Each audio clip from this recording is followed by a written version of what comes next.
Hello and welcome to Still Got Legs, a Doctor Who Rewatch podcast brought to you by Another Happy Studios. What do you call a dinosaur who eats curry? That's right, a megasaur ass.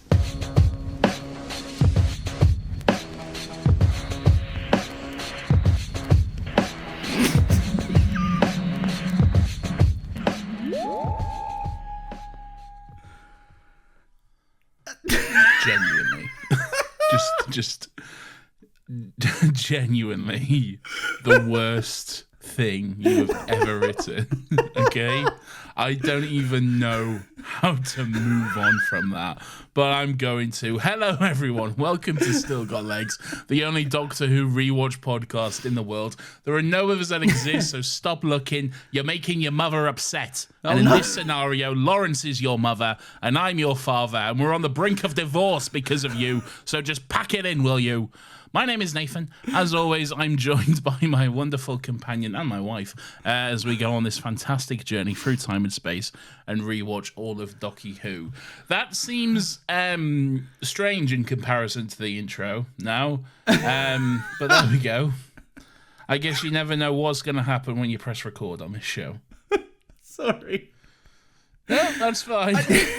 I'm doing puns now, right? Okay, puns is the new thing. So rhymes are out. Yeah, okay? rhymes are out. Yeah. After we've made the bold declaration that because apparently a Christmas special means it's technically a new year. Yes. Now the rhymes are out, and so puns are in. Is that what we're going with now? That's what we're going with. And okay. Okay. And I just forgive me. Yes. Are you sure that you want to lock yourself into another corner? Okay. Well, here's the thing. It's only until the next Christmas special that I'd have to do this. Well, that is not very far, okay? Exactly. So it's I'm trying something new. I'll be honest. I tried it your way. I tried to write an intro that it didn't have to linger on a rhyme, but it tried to be a little bit witty, a little bit clever, and sometimes just outright saying something. I tried it, and everything I said felt wrong. And I was like, do you know what? Fuck it. I'm googling dinosaur puns, and we're getting that. You Googled dinosaur puns, and the one you landed on was I've got a sore ass or something? Yeah, a megasaur ass. A megasaur ass. I think it's quite funny. The one I scrolled past, one of the rejected ones, was why can't a dinosaur use its hands? And then it wasn't even a pun, it was just because it's dead. which I enjoyed. There was a phase of my life in 2013 where anti-jokes, that's what that is. We call those anti-jokes. I thought that was the funniest thing ever. It was so hilarious to me. And it still is in some ways. It's good comedy. It's the shock of it all, isn't it? It is the shock of it all. I once one of which I used to love, and I'll change this a little bit, but it goes, what do you call four people? What's funny about four people going over a cliff in a car? Go on. Nothing. They were my friends. that is quite good. Yeah. But have you heard the infamous one about the little girl who ends up having no arms or legs? Why can't she go on? I've butchered the punchline already, but it's why can't she use the swing because she's got no arms or something? It's just. Well, that just sounds mean. I've lowered the tone. You have. That just sounds mean and cruel. Okay. Just that heartbreaking realization as I watched Nathan's face not twinge into a smile, and I went, "Oh no!" I don't find that one funny at all, Lawrence. Actually, I think that's mean and cruel. Nathan, hello. How are you? Hello. It's Still Got Legs, episode 90. Yes, it is. Dinosaurs on a Spaceship. Written by Chris Chibnall, directed by Saul Metzstein. Maybe pronouncing that wrong, but there we go. Is there not maybe another episode of the show and of the podcast you want to ask me about? Lawrence, I was going to get to that. I hadn't forgotten in all the excitement. Okay. And the fact that you're bringing it up doesn't bode well for me. But there we go. Anyway. I thought about coming Lawrence, in super cocky. Shut up. Another happy question. Lawrence, welcome to the famous segment, Another Happy Question. It's the segment on Still Got Legs where I ask you each and every week, Lawrence, have you listened to The God Complex? I have. Prove it. I have. Right. Okay. I can prove it. I made notes. I'm going to ask you. Okay, all right. I'm going to ask you some questions, okay? Okay. What it was in my room? Oh god, I can't remember the specifics. Oh no, but I can. Like someone's telling porcupines. Can I offset it by knowing what you and Catherine joked was in my room? No, what was in Catherine's room? Something about like existentialism, like the fear of infinity and that kind of shit. So I think something like that. What did we joke about being in your room? You joked that the worst thing I could imagine being in my room was losing Succession or Oppenheimer DVDs, which I might add, I found very funny listening to, because you said it, and then you both laughed, and you went, fucking idiot. Like it was something I'd done. Like it was a scenario that had happened. You are a fucking idiot. I stand by that. What was my weirdo? Your weirdo, I wrote it down, was David Walliams. No, that was Catherine's. Yours is Rory because he's not scared of anything, but then you corrected it later to him not having faith in anything because of how the room works. That was it. I also forgot. What was Catherine's weirdo? Catherine's was David. Do you not believe me yet? Go on. Catherine's was David Walliams for eating a fish while Rita died. Yeah, it's bold stuff. It's bold stuff. I even picked out some stuff in the middle. I was like, I'm not having Nathan just test me on weirdos. Go on then, tell me your notes. I liked that you both referenced that giving up on life could be considered doing a Padme. That was fun. I enjoyed that little joke. Yeah. And I really enjoyed Catherine's summation of Molly May's career, essentially coming down to the Love Island woman that sells teas that make you shit yourself. Yeah. It was the last day of cleaning my old house today, and I had that pod going on, and I was having a good old chuckle. So good job, Catherine. You might be the better co-host for this podcast. I think she is. Wait, all right, I can say it. That's not fair. I think she's going to put us both out of a job, for being honest. That might be fair, but yeah. So I've watched it. I've listened to it. You haven't watched it. You didn't watch. There's nothing you could. Well, unless you watched it on YouTube and just stared at them. No, I just was a silent participant in the Zoom call. You just weren't. You just couldn't see me. I was lurking. That's not true. That's not true. I set it up. I set the meeting up. Did I not? No. Did I not? No, you just gave me the login information. Oh damn! All right, fine. Then I wasn't. You didn't even do that. Shit. Coming in here with your bold claims. All right, well, there we go. Well, that's another happy question dead forever once again. So there we go. The death knell for another happy question, like thrice over now or something. There we go. Maybe one day it will make its grand return. I will never get rid of the button. No. So yeah, what's going on? Yeah, not much, man. Just been... what did I do today? I did some work. I don't care. Dinosaurs on a spaceship, Lawrence. I'm not fucking getting into what you did today 8 minutes into this fucking podcast, okay? Why not? Because I'm getting into the episode. Last week's was 2.5 hours, and you fucking wonder why, all right? Yeah, it's fair. Fucking hell. Okay. Well, I don't think today's is going to be that long. I really don't think it is. We'll see. Probably won't be, because I have no notes. But we'll see. As I said, episode 90 of Still Got Legs and Dr Who. Dinosaurs on a Spaceship, written by the man himself, Chris Chibnall. Ooh, directed by Saul Metzstein. Again, I may be pronouncing that wrong. Your thoughts, Lawrence, on Dinosaurs upon a Spaceship? So you would be unfamiliar with this, but when I'm watching Doctor Who, I make notes. And sorry, that was a dig. Now.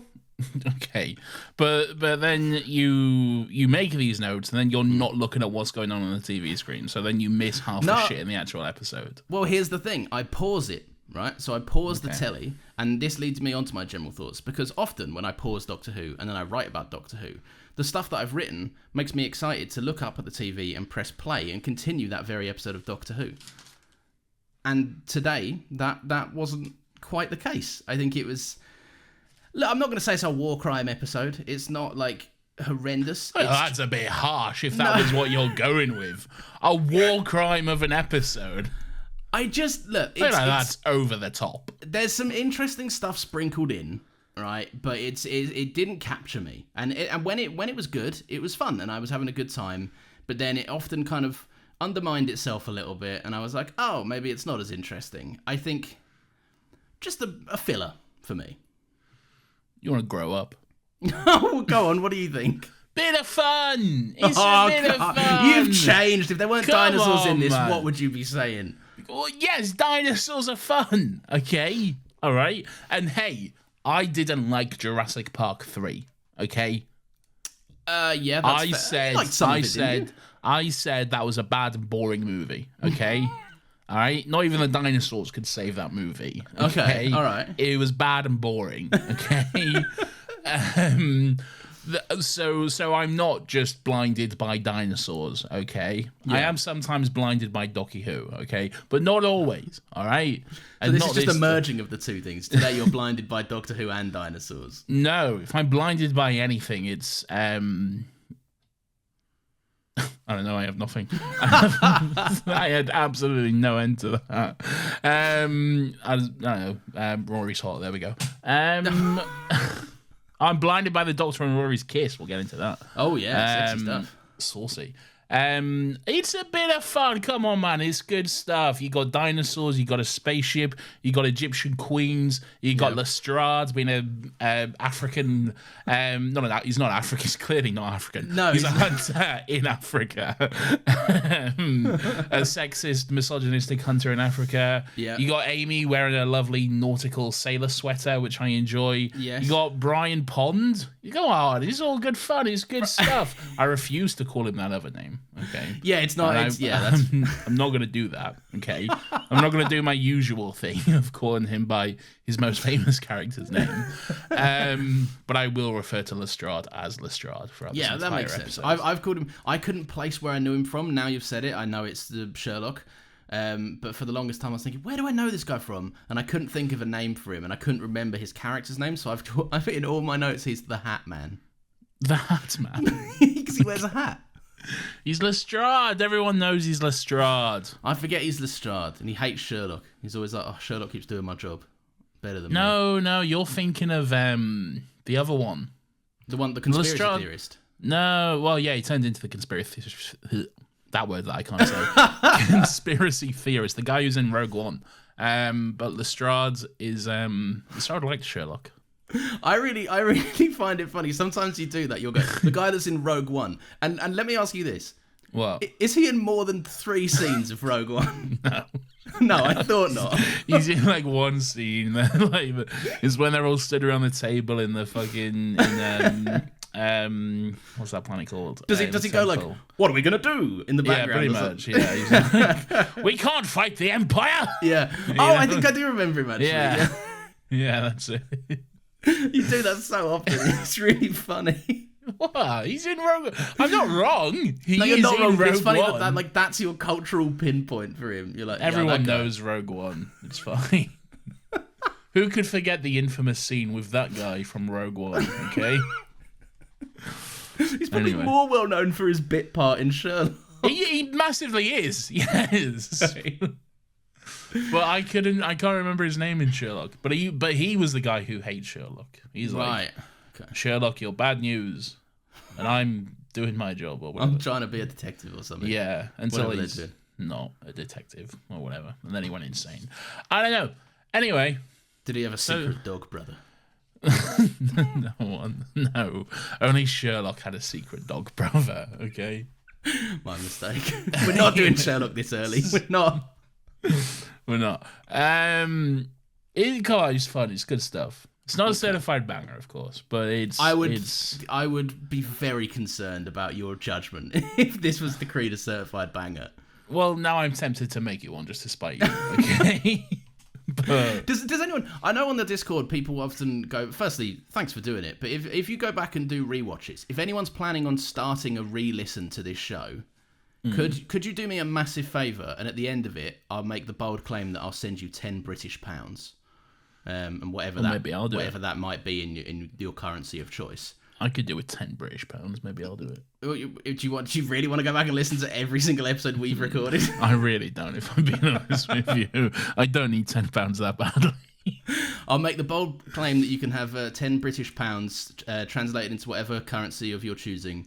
If you just keep I feel like you need to put in the caveat here: first come, first served, or you'll be dishing out a lot of £10. Oh, fuck! You could have dicked me there. Thank you for that. Yeah, the first person to at me in the Discord. There's a prompt for you. Go and join the Discord.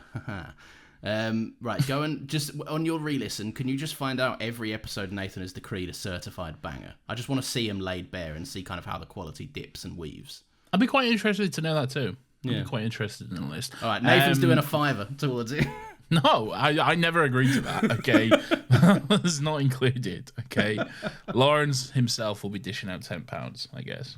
From the Still Got Legs bank account. No. There is no Still Got Legs bank account. It's Never Happy Studios bank account. Oh, yeah, my mistake, yeah. Of which you withhold from me. I don't withhold it. No, you don't. All right, go on then. I love that you want us to start, but you can't. I can. It's Egypt, Lawrence. It's what year? I don't know. Okay. I don't know. 1432 BC. No, 1334 BC. Oh, come on. It's not bad. Yeah. That was like 100 years off, and it was pretty much the same thing. Okay. I will say it was closer than I thought it was going to be. Good job. Yeah. Fuck you. You'd still be wrong, though, wouldn't you? If it was a maths quiz, you'd still be wrong. Lawrence, in the grand scheme of the universe, I was basically the day before there. Okay, so okay. Shut up. I was right on point. Anyway, yes, Egypt. Yes. So the Doctor's trying to make a hasty getaway. We open up, and there is someone who we're not sure who it is just yet. A queen of some sort. Queen Nefertiti. Well, yeah, we get to know that, but not quite yet. Oh, okay. She's also Neffy in all of my notes, because every time I spelt Nefertiti, it was wrong and it pissed me off. Okay. So.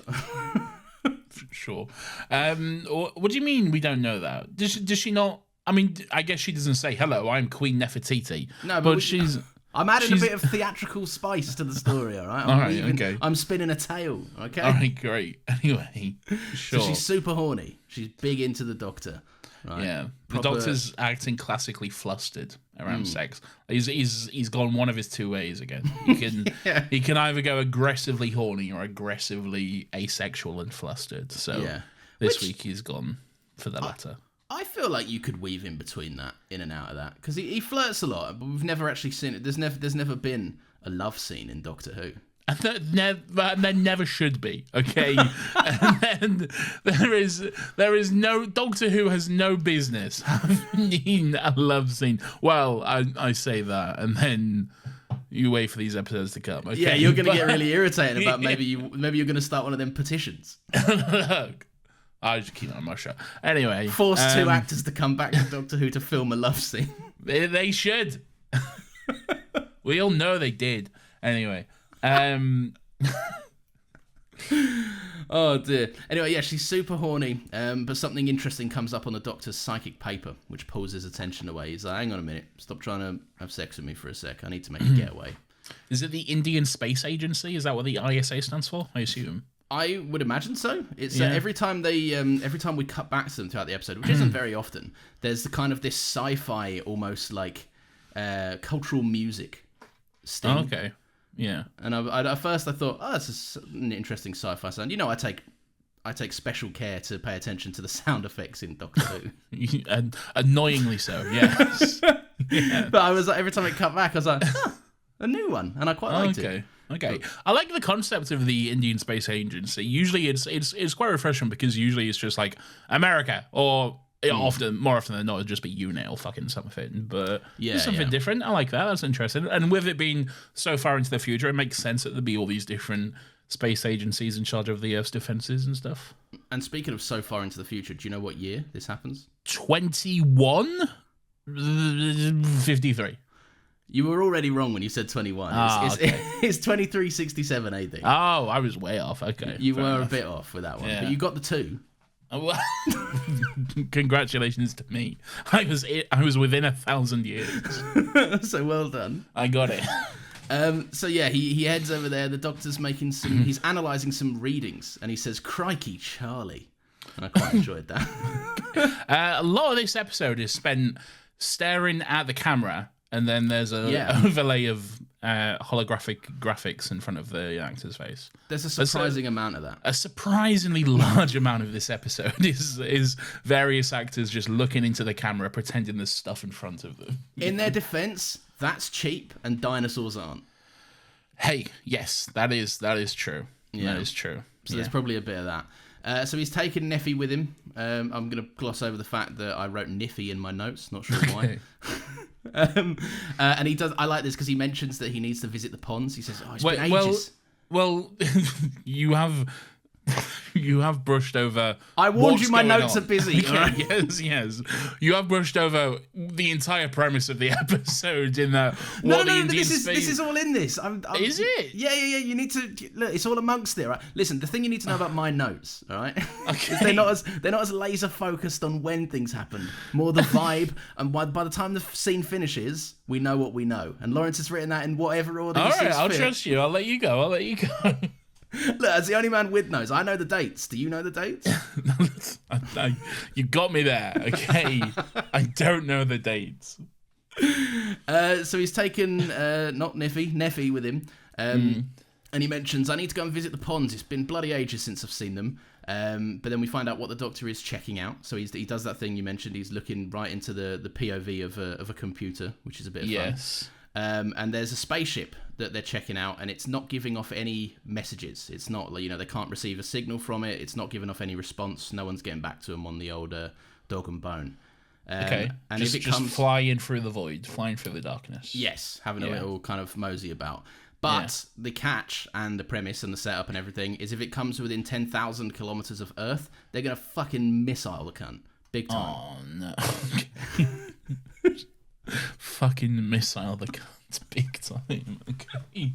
They're not fucking around. They got big missiles. Yeah, that's the kind of insight you get on this podcast. All right.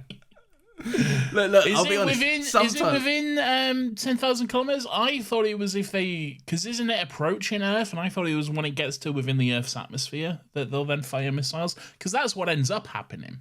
What's happened here is that you've questioned numbers again. Okay, and you don't know. And I know that they said 10. I may not have the context right, but 10,000 kilometers came up, and that's going to happen within 6 hours. Yes, but maybe they are 10,000 kilometers away at 6 hours.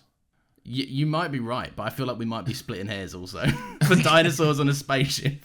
I'd say this isn't worth going for the tape. No, it's really not. Okay, because at the end of us, Whatever. Neither one of us will feel fulfilled. It's true.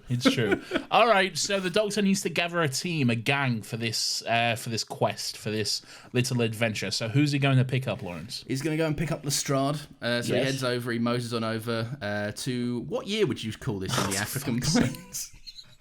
I knew this would come up. It's the last one, I promise.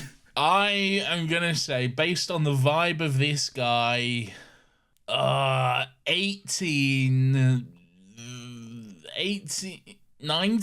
Yeah. 19, really? Yeah. Okay. I don't think it'd be that. Okay. 19. Oh, no, not wartime. Pre or post-war? Don't do this to Or me. in between? Don't do this to me. Okay. Don't make me cut this. Okay. Fuck it. 1924. No, man, it's 1902. You overshot. I have a shot. Okay. All right. Yeah. So, yeah. That makes sense then, I guess. Look, the important thing is we both know when the war was. Fucking idiot. I'm the one with the dates. All right. Here's a question for you, Lawrence. No, you can't do this. No. Since you're the fucking calendar king over here, all right. What fucking dates was World War One, Lawrence? Oh, World War One. That was. Oh fuck. Do I want to say 36? World War One. Wait, World War One. Yes. And by the way, World War Two was not 36 either. So No. Wrong on both accounts. Well, I'm pretty sure World War Two was 41 to 44, right? Well, depends on which country you are. For Yeah, the one debatable. You live in, no. No. All right, for the other one that it was then. I mean, Stop doing this. All right, here's a pact. You don't bring up dates of historical things, and I don't ask you what happened next in Doctor Who this week. You can ask me what happened next. I just don't know the specific dates. Okay. I'm gonna wait until I find my most specific note and then quiz you on it. World War II was 1st of September 1939 to 2nd of September 1945. Oh, 36. Okay. I wasn't far off. You was 3 years off. Okay. Yeah. All right. Well, you were 1,000 years off on my dates. World War One was 1914 to 1918. That's what I said. Didn't you actually said 36 when I asked you what World War One was? I did. I forgot. Now that you're saying it, I know it because they had the shit guns, didn't they? Blood's thinking of Call of Duty. But I was thinking about World War One in terms of Call of Duty. This is fucking damning for me. This is.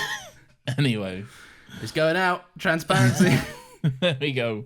Moving on, Lawrence. Yes, so Lestrade. Let's try and get to the fucking title sequence before the ad break. Yeah, let's week, okay? do it. We'll breeze through some of this stuff. That will come Yeah. up a few times. We'll breeze through a lot of some of this episode.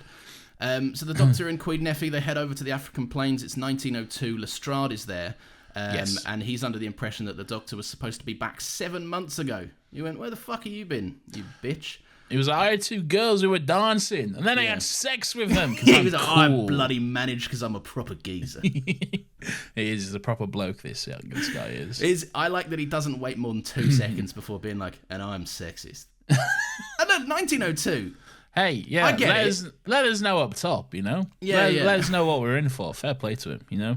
He's nothing if not honest. I'd like to clarify that I said 1902, I get it. I don't get it, all right? No, you do. It's bad. You're like, finally, some representation in this show. For me, the straight white man. I just love seeing some like-minded folks on the screen, Nathan. There you go, everyone. There it is. We got him. But yeah, so I like this. I like how the Doctor... You're right, he's very in asexual mode today, because he's very perplexed by this. The guy's like, oh, I had 2 disappointed girls, but I'm managed. And the Doctor's like, ugh. Is he like, ugh? Yeah, it's not overtly obvious, but if you just watch... There's a brief kind of close on Matt Smith before it cuts away, and he's just kind of like a little bit uncomfortable by the whole ordeal. Oh, okay. That's probably why he left for 7 months. It's like, get these girls probably away from me. Yeah. It sounds like him, to be fair. Yeah. Anyway, then he goes to pick up the ponds. Yes, he says to Lestrade, he goes, I've got something going on, mate. And he's like, I'm not falling for that one again, you crafty bugger. And he goes, no, go on, guess what it is. And he goes, I just like the way Lestrade goes, oh, what is it then? Bit of intrigue. Yeah. He's a game hunter, isn't he? This is his whole vibe. And I also like the idea of the Doctor having friends, you know, having these people he'll occasionally check in on and have little one-off adventures with. It's a bit of fun. An Egyptian queen and a sexist. Yeah. A real roundup for the Doctor. Exactly. Yeah. No, I've put a note that says I like to see him.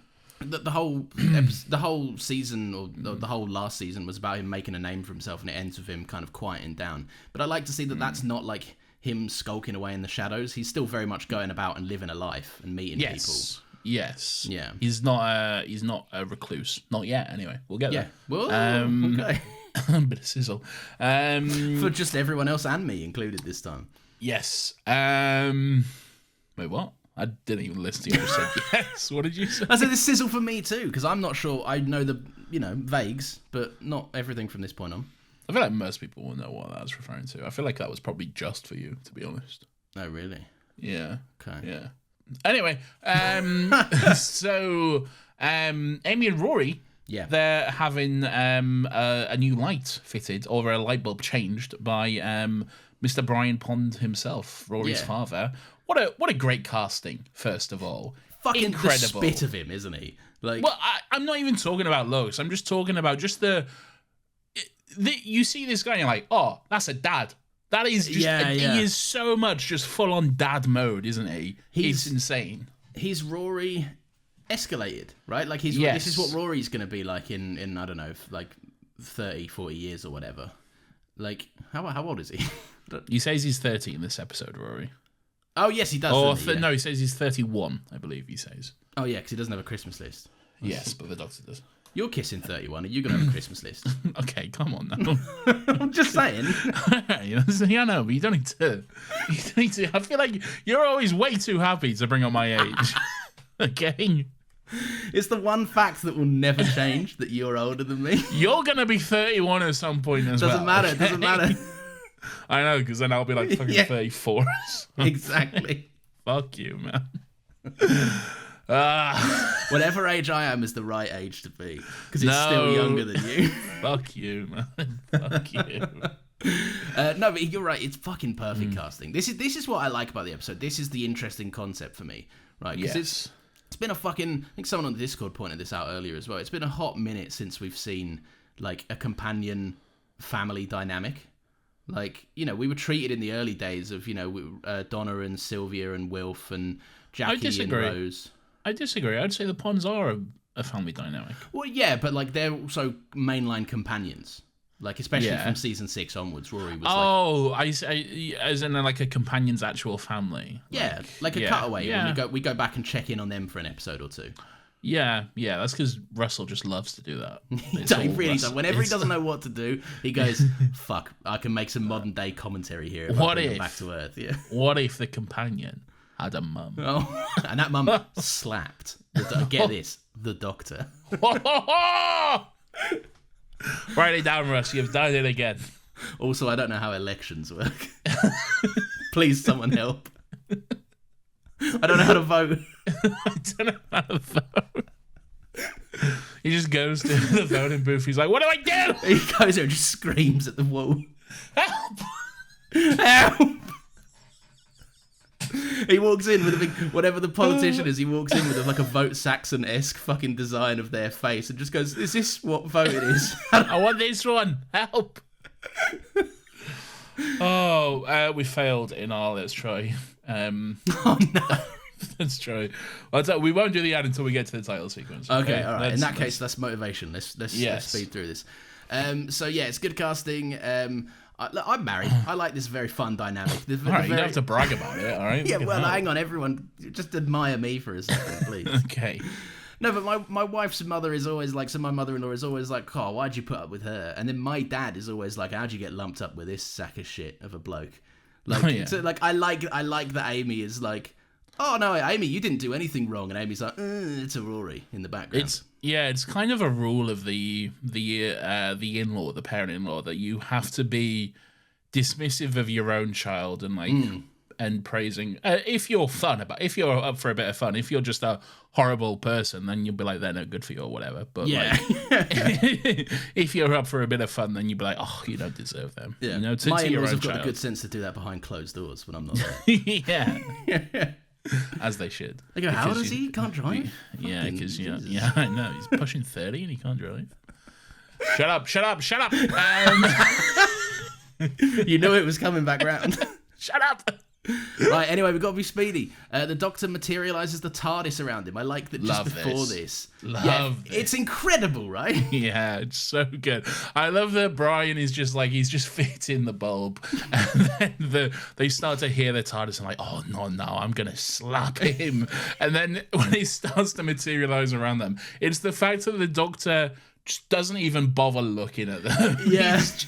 He's just busying about like, "Sorry, you're not busy, are you? Even if you were, it doesn't matter. We got shit to do. Yeah. Let's go." I love it so much. It reminded me of like something that could have come up, which is kind of we got a glimpse at in that Pond Life, which we did a little bonus on. And it's like the Doctor, if this was in the middle of the night and the Doctor, even if it wasn't in the middle of the night, if he materialised in a different room that the Ponds are in, doing a different thing. Yeah. I can completely see why they need to make some clear boundaries with this man.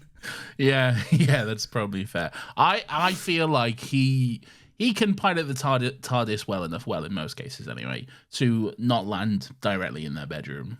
I feel like he has that control. Yeah, but they live by themselves. What they get up to in their own homes, and that's none of the true. Doctor's business. Yeah, that's true. Yeah, that's true. They could be on the couch. They could be on the dining room table, making use of any surface available to them. So that is the Doctor true. just picks them up along with the dining room table. No. Anyway, outrageous. So I like that just before the TARDIS starts to land, we get the obligatory kind of like the bit of wind going, like the effect to sell it and everything. And you get Brian just going, "Do you leave the back door open?" And they're just so clearly not in that same mindset as him. Bit of fun.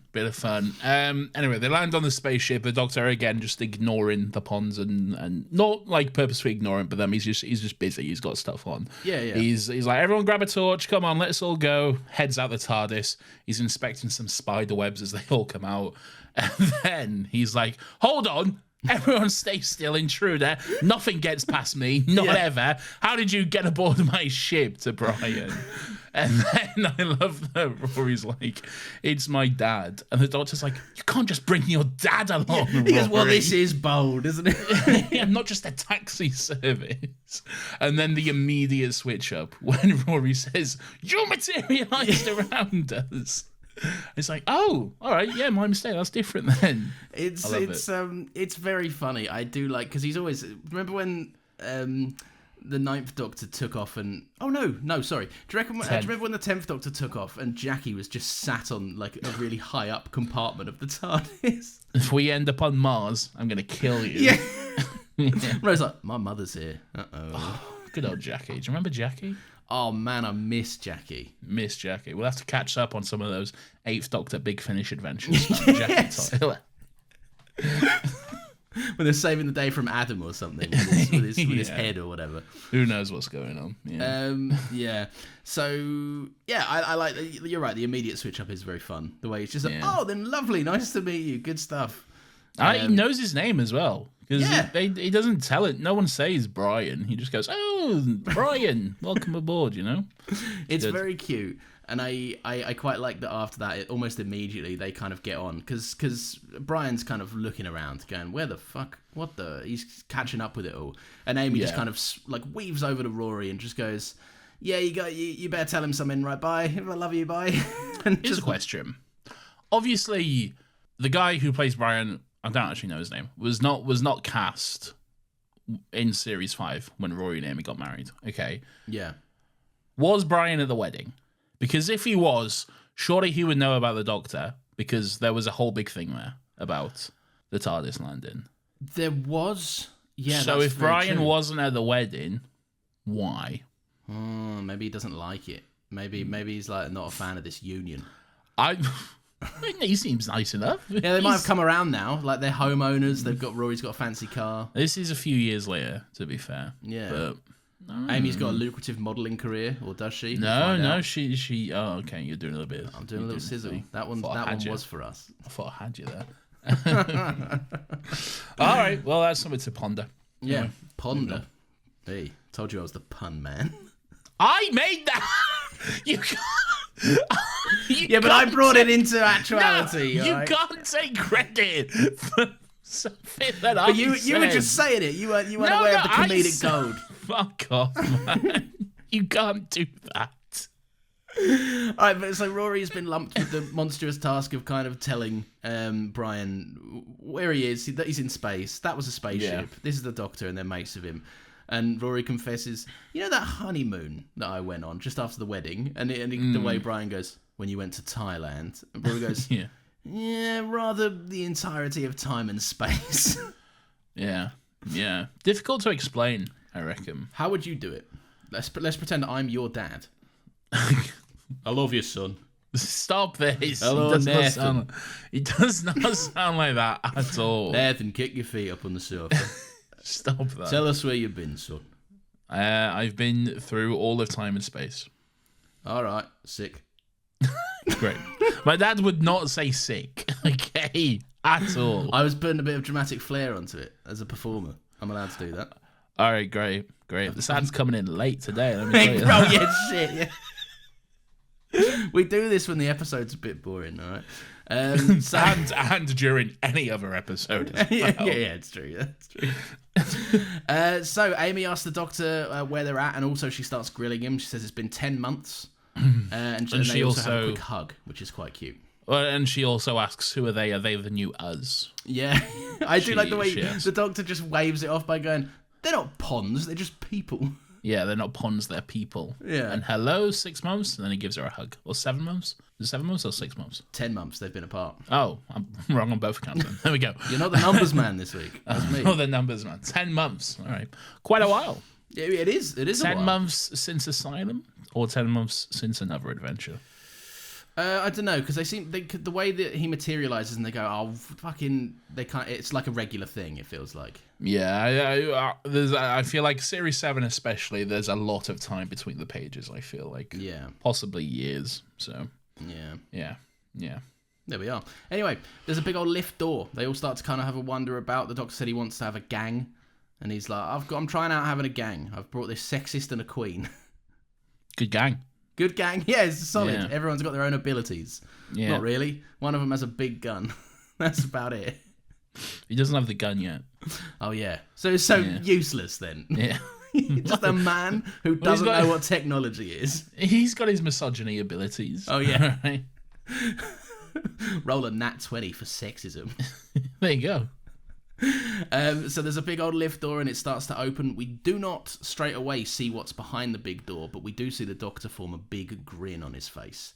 Yes. Which is very fun. And I absolutely love the way Matt Smith just goes, run. But he's like shielding a big smile on his face at the same. Like he's like, this is a bad scenario, but what an incredible moment. I have always loved just the look on his face as he goes, dinosaurs on a spaceship. He is so excited, bless him. He's just like me, for real. And with that, we finally reach the sting, and here's some ads. In all the 9 realms, you're going to be pretty hard-pressed to find more formidable fighters than those in Raid Shadow Legends. While Thor himself might not be a playable character, you should still be able to find the perfect fit now that there's more than 600 champions to choose from. There's also an equally insane variety of bosses to fight too. Remember that Minotaur? He'd be a worthwhile challenge for Thor, and probably for us as well. You've got to get in, steal his powerful scrolls from his labyrinth, and in order to do so, you're going to need an advantage. So here's his strategy. He deals bonus damage for 2 turns, but takes bonus damage of his own on the 3rd turn, meaning you can use block debuffs or remove debuffs to click. Anyway, you get it. Right. Here's some actual fucking ads. It's some actual ads. Alright, we're back. Do you know what the worst thing about that is, right? What? Not only is it like embarrassing because I shield out for Raid Shadow Legends, but it's also embarrassing because it's a really bad edit. If you listen to the background, maybe it's not a long enough segment to find out. I've just looped the same 30-second music, like epic music, and it every now and again you hear it fade out and then it just comes back in out of nowhere. And it was a bad job from me. That's pretty embarrassing for you. My favorite part about that ad read you did is when, and it's obviously like it's scripted and you had to say it, but it's like when you say something at one point, I'm really excited about this character who'll be coming in a few weeks or something. I'm like, Lawrence, you've never fucking played this game in your life. I'm quite proud of the fact that I did the entire ad without downloading the game. And they said, can you capture in-game footage? And I emailed back saying, no, I cannot. You can send me footage and I'll use it. Well, good for you. There you go. I'm not lifting a finger for this absurd amount of money you've given me for 20 seconds of my time. Great. Raid Shadow Legends, official sponsor of this podcast. I'd do it again, and you would too. If they paid me, realms, you're going to be pretty hard. If they paid me fucking like $5,000 or whatever, then yeah. Yeah, it weren't $5,000, but it was. You do it for what it was. Anyway, right. Just because we're past the ads doesn't mean we can slack off. We've still got Doctor Who to talk about. I don't want to slack off. I want to slack on. Oh, no. Yes. Bloody hell. So, there's 2 really good, and that I put in brackets sarcasm. See, I think that was a reminder for me to read that sarcastically, but I didn't do it. All right, let me try that again. There's 2 really good CGI dinosaurs. Was that better? I don't like your tone, frankly. Okay? Frankly, I don't like your tone, all right? This is Doctor Who, all right? I know. When have we ever expected fucking movie-level CGI, okay? I know. We'll talk about how good some of the dinosaurs look at some points in this episode, okay? Yes. All right? But for now, look, they have to do what they can, all right? And I don't like your tone, frankly. All right, sorry. I apologise for my tone. Yeah. So they're on the hunt and the gang hides. They're kind of weaving in and out of stuff until they eventually all kind of find some solace behind some miscellaneous boxes on a spaceship. Sure. And Boxes. Lestrade whips out his knife and goes, I can get one of them. Yes. But yeah, it's fun because the Doctor goes, no, they need to be preserved. And he goes, who's going to preserve us? Yeah. That's a valid question, I would say. I think it is fair. Yeah. Yeah. It is fair. And speaking of asking questions, Rory's asking some questions as well. What's he asking? He's asking, how are the dinosaurs here? Whose ship are we on? And this, I did want to bring this up, because this is quite a fun, another interesting idea that this episode does. Right. I don't think it makes full use of, but I appreciate its inclusion, is that this episode shows us that Amy and Rory have really changed as characters in that they adapt to these scenarios like the Doctor would. Rory stands up to Mitchell and Webb robots a few times. Amy pretty much becomes the Doctor in a certain scene a bit later, where she kind of works everything out and says, that's because I learned everything from him. And I don't know, I like that Rory's asking the right questions. There's a few times where he's complimented on certain things that he does that are very Doctor-esque in this episode. Sorry, I'm eating a pepperoni. Was it Pierce that asked how they were? I don't think he asked how they were. He was just... he was just like, I've got one, and they're sick. Yeah, maybe. What one is it? It's a chorizo. Chorizo. Have you got another one there? You know I have ones. I've got 3. What's one of them called? No, I'm not letting you do the joke. I want to do the joke. No. Please. No, I'm not letting you. You took it when we were off recording. Now I want to take it on recording so I can get all the credit. Sorry to finish my pepperoni. Fine. All right, but let everyone know I thought of this joke first, okay? It's a fire stick. Oh, I didn't know Amazon did them. Oh, I great. didn't know they made them. Great. Well done. Thanks, mate. Okay. So yeah, Rory's asking the right questions, and we cut back to see them being observed on a security cam POV. So there's like an intruder alert situation, and we hear some little breathing. Someone is observing them. It's David Bradley. It's David Bradley. It's the first Doctor, if you can even believe it. It's the big evil bird, or once they kill the Doctor or whatever. Oh, is that him as well? Yeah. We've spoken about this before. We have spoken about this. Yeah. Every time David Bradley comes up. We do this sometimes. Like you're the same as me. We forget some things. No, you forget. Let's move on, Lawrence. I want to get to the beach. All right, fine. Oh my god. Right. So Brian goes, "Did I hear you right? A dinosaur's flying this spaceship?" And I appreciate the way the Doctor goes, "No, that's insane. They're passengers on the spaceship." Yeah. Good bit of fun. I like that. Yeah. So Rory, the Doctor, and Brian all start having a little look on the computer. So this is our third computer POV, I think, by this point. What was the second? Oh no, sorry. The second wasn't a POV. It was the security camera observing them. Okay. So we're on 2, actually. My mistake. All right. Fair enough. Yeah. And he goes, the Doctor starts having a little point about, and he goes, "We need to get down to those engines." And then all 3 of them disappear into a little teleport. They get transported. Yeah, they do. I like when they get transported to the beach, which is like the engine room of the ship, apparently. I like when they do. The Doctor just he's like, "What?" Oh, and then just like turn. I can talk, and then just like takes a look around, like, "Oh, transport, bit of fun." I like this. I did too, and sorry, I was just gonna say as well. I like the way Brian just like immediately has a bit of a meltdown while both the Doctor and Rory just kind of stare at him and just let him talk for a minute. I think he fucking immediately goes off and just lays into the Doctor. The Doctor goes, "Oh, we're on a beach," and he goes, "Thanks, Arthur C. Clarke." Yeah. It's very good. And then he like storms off, and the Doctor goes to Rory, "Is he all right?" And Rory just goes, "No, he hates traveling." Yeah, as if this is like. No, I like the fact that Rory's been so acclimatized to this life now that it's just like this is just traveling for Rory. Yeah, he says something like he only goes to the shop for the papers, and he doesn't even like that or something. Yeah, he goes down the local shop and then he goes to golf, and that's about the height of his excitement for a day. I do like the Doctor. I mean, he goes, "Why'd you bring him?" And he goes, "I didn't." Yes. So many great Arthur Darwin line reads. I'm really gonna miss them when they go. Yeah. Oh, it's good stuff. I also really enjoy the moment where Brian and the Doctor are they're not talking, but they're all talking together, and then they see what are pterodactyls. We'll get to that, but then they see them in the distance, and they go, "Are those kestrels?" And the Doctor just says, with kind of a smile on his face, "I do hope so."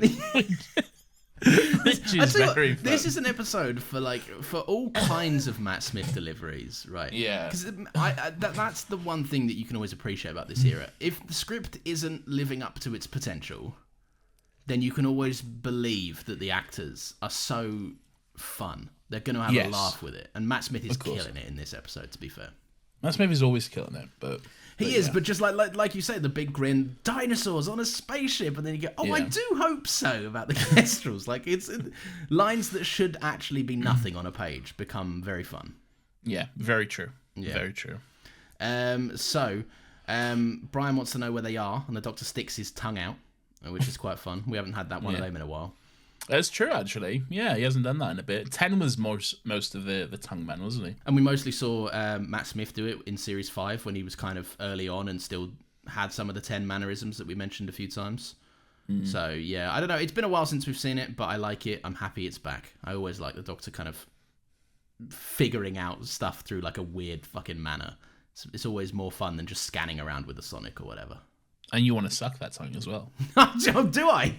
Yeah, that's what you said to me. Oh, off air. Yeah. Yeah, fair enough. And I was like, yeah, me too.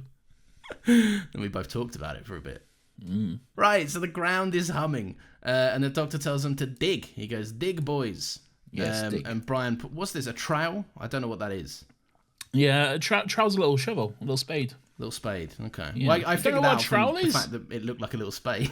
Yeah, you don't know what a trowel is? No, but I've never heard it called that. Why is it not just called a little spade?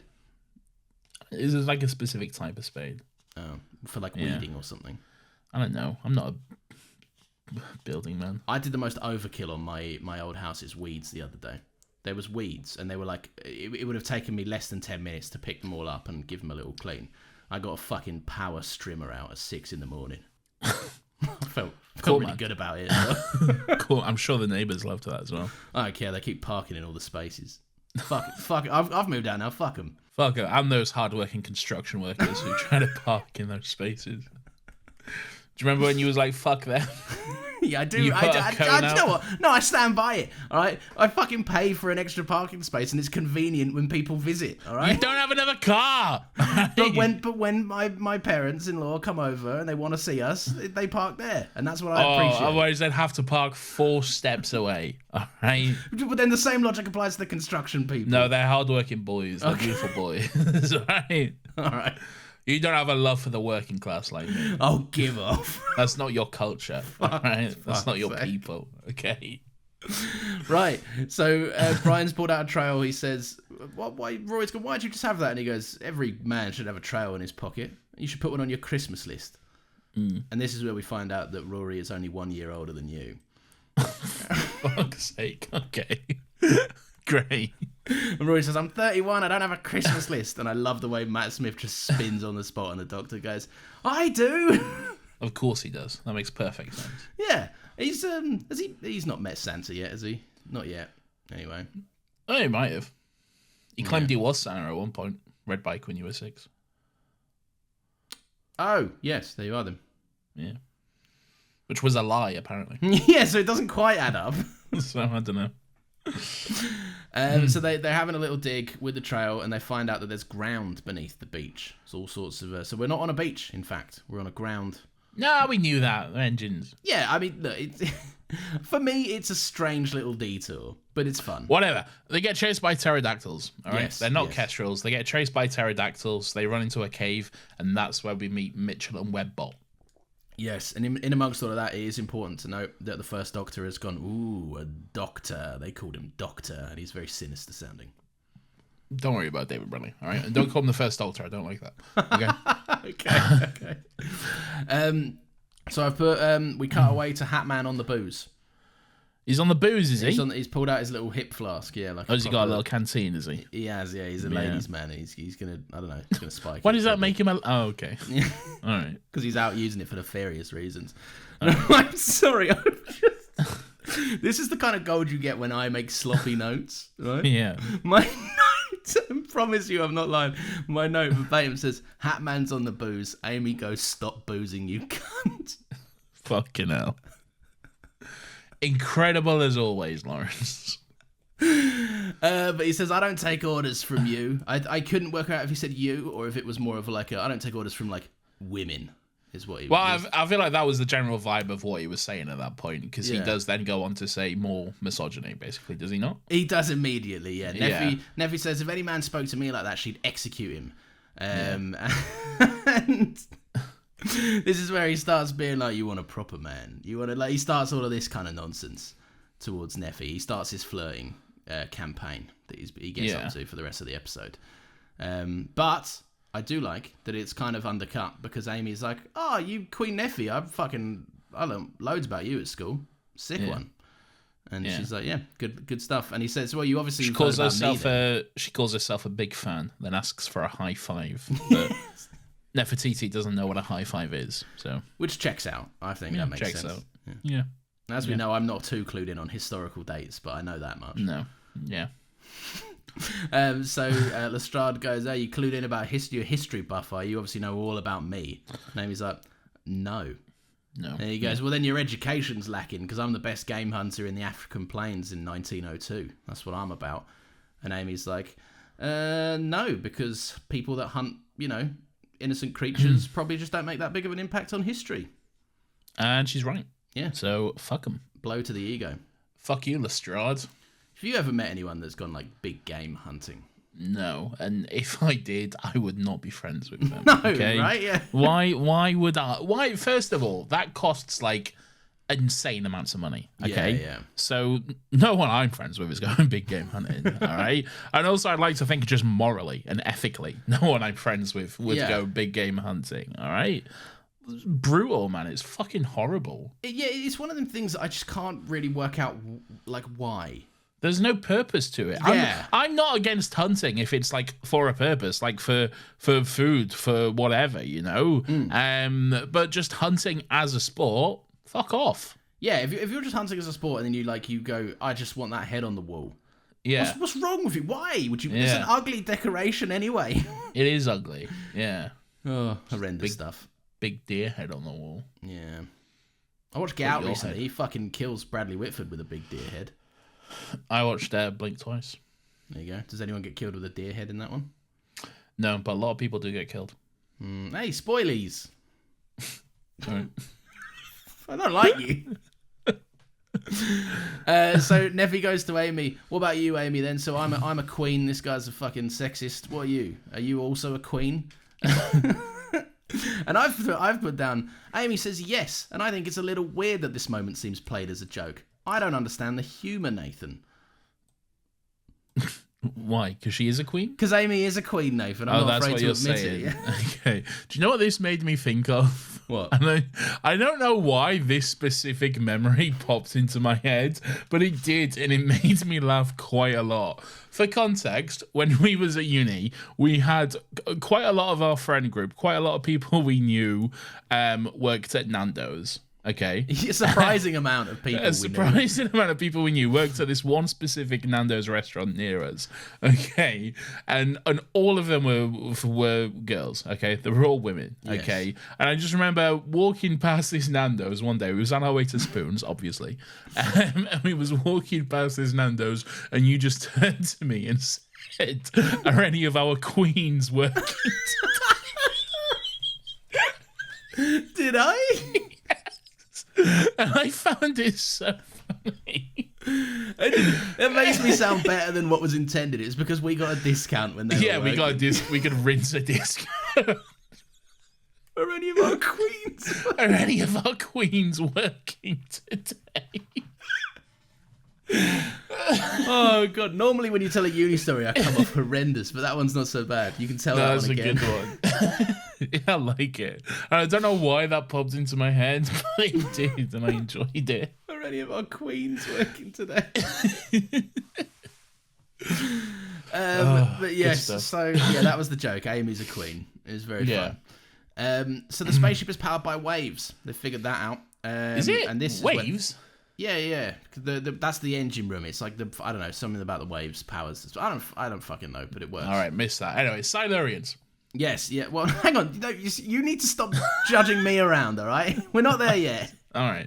This, by the way, is when the pterodactyls come up, all right? I don't get. We've moved on from that. All right? We've brushed over that. Let's do this bit, all right? Whilst they're all talking about queens and shit, and and Lestrade was being sexist, they realised they accidentally walked over a T-Rex. They did do that. That was fun. Yes. Yeah. There's a sleeping T-Rex. Is that the puppet? Is that the first puppet we see? I think so. I think so. Good stuff. Good. Yeah. Good puppetry work. Good, good practical. Bad, good practical dinosaurs. I think in this episode. This is what Doctor Who does. They're really good at practical stuff, and then the second they have to switch to CG, it sticks out like a fucking like Slovene. I was just thinking. I was just gonna say. Do you remember the Slovene? When you see a Slovene, it can barely walk. It's waddling side to side, and then all of a sudden you see this PS1 character just sprinting across the screen. Oh dear Lord. Incredible. So the Doctor, Rory and Brian attempt to go caving, something that I know that you're not a fan of from listening to a God Complex episode recently. That was what's in my room. Yeah. Oh yeah, there we go. So you see, it was in the back of my mind, just unlocked. There you go. There you go. Maybe there's something in listening to this podcast. Maybe I should do it more. Maybe you should. So they're going to go caving, but they hear some big banging noises, and then we get Mitchell and Webb as robots. I already said that. We've done this. No, but now you get to come in and they go, we're very cross with you. And then they go, football! Right. All the football! All the football! Look at it, it's gonna move! It's gonna move! Waste of Mitchell and Webb, man. How are you gonna get two of the funniest British comedians and not write them a single funny line? No sort. All right, first of all, let them write their own stuff. Right, okay? yeah. They know what funny is, okay? Second of all, I can understand restricting them to a voice-only role. That's fair, okay? But still, boring. No sauce. Not a single good joke among them. I don't think I laughed once when I actually groaned any of their times. jokes. Yeah. Because they're like, quite boring. I'm so scared. Great. Yeah, I don't get the vibe. And then, like, David Bradley goes like, oh, they're defective and shit. And I'm like, well, then at least make them funny, effective shit fucking robots. Like, I don't know. What's going on recently, by the way? James Corden, Bill Bailey, David Walliams, these two. Yeah. What's going on?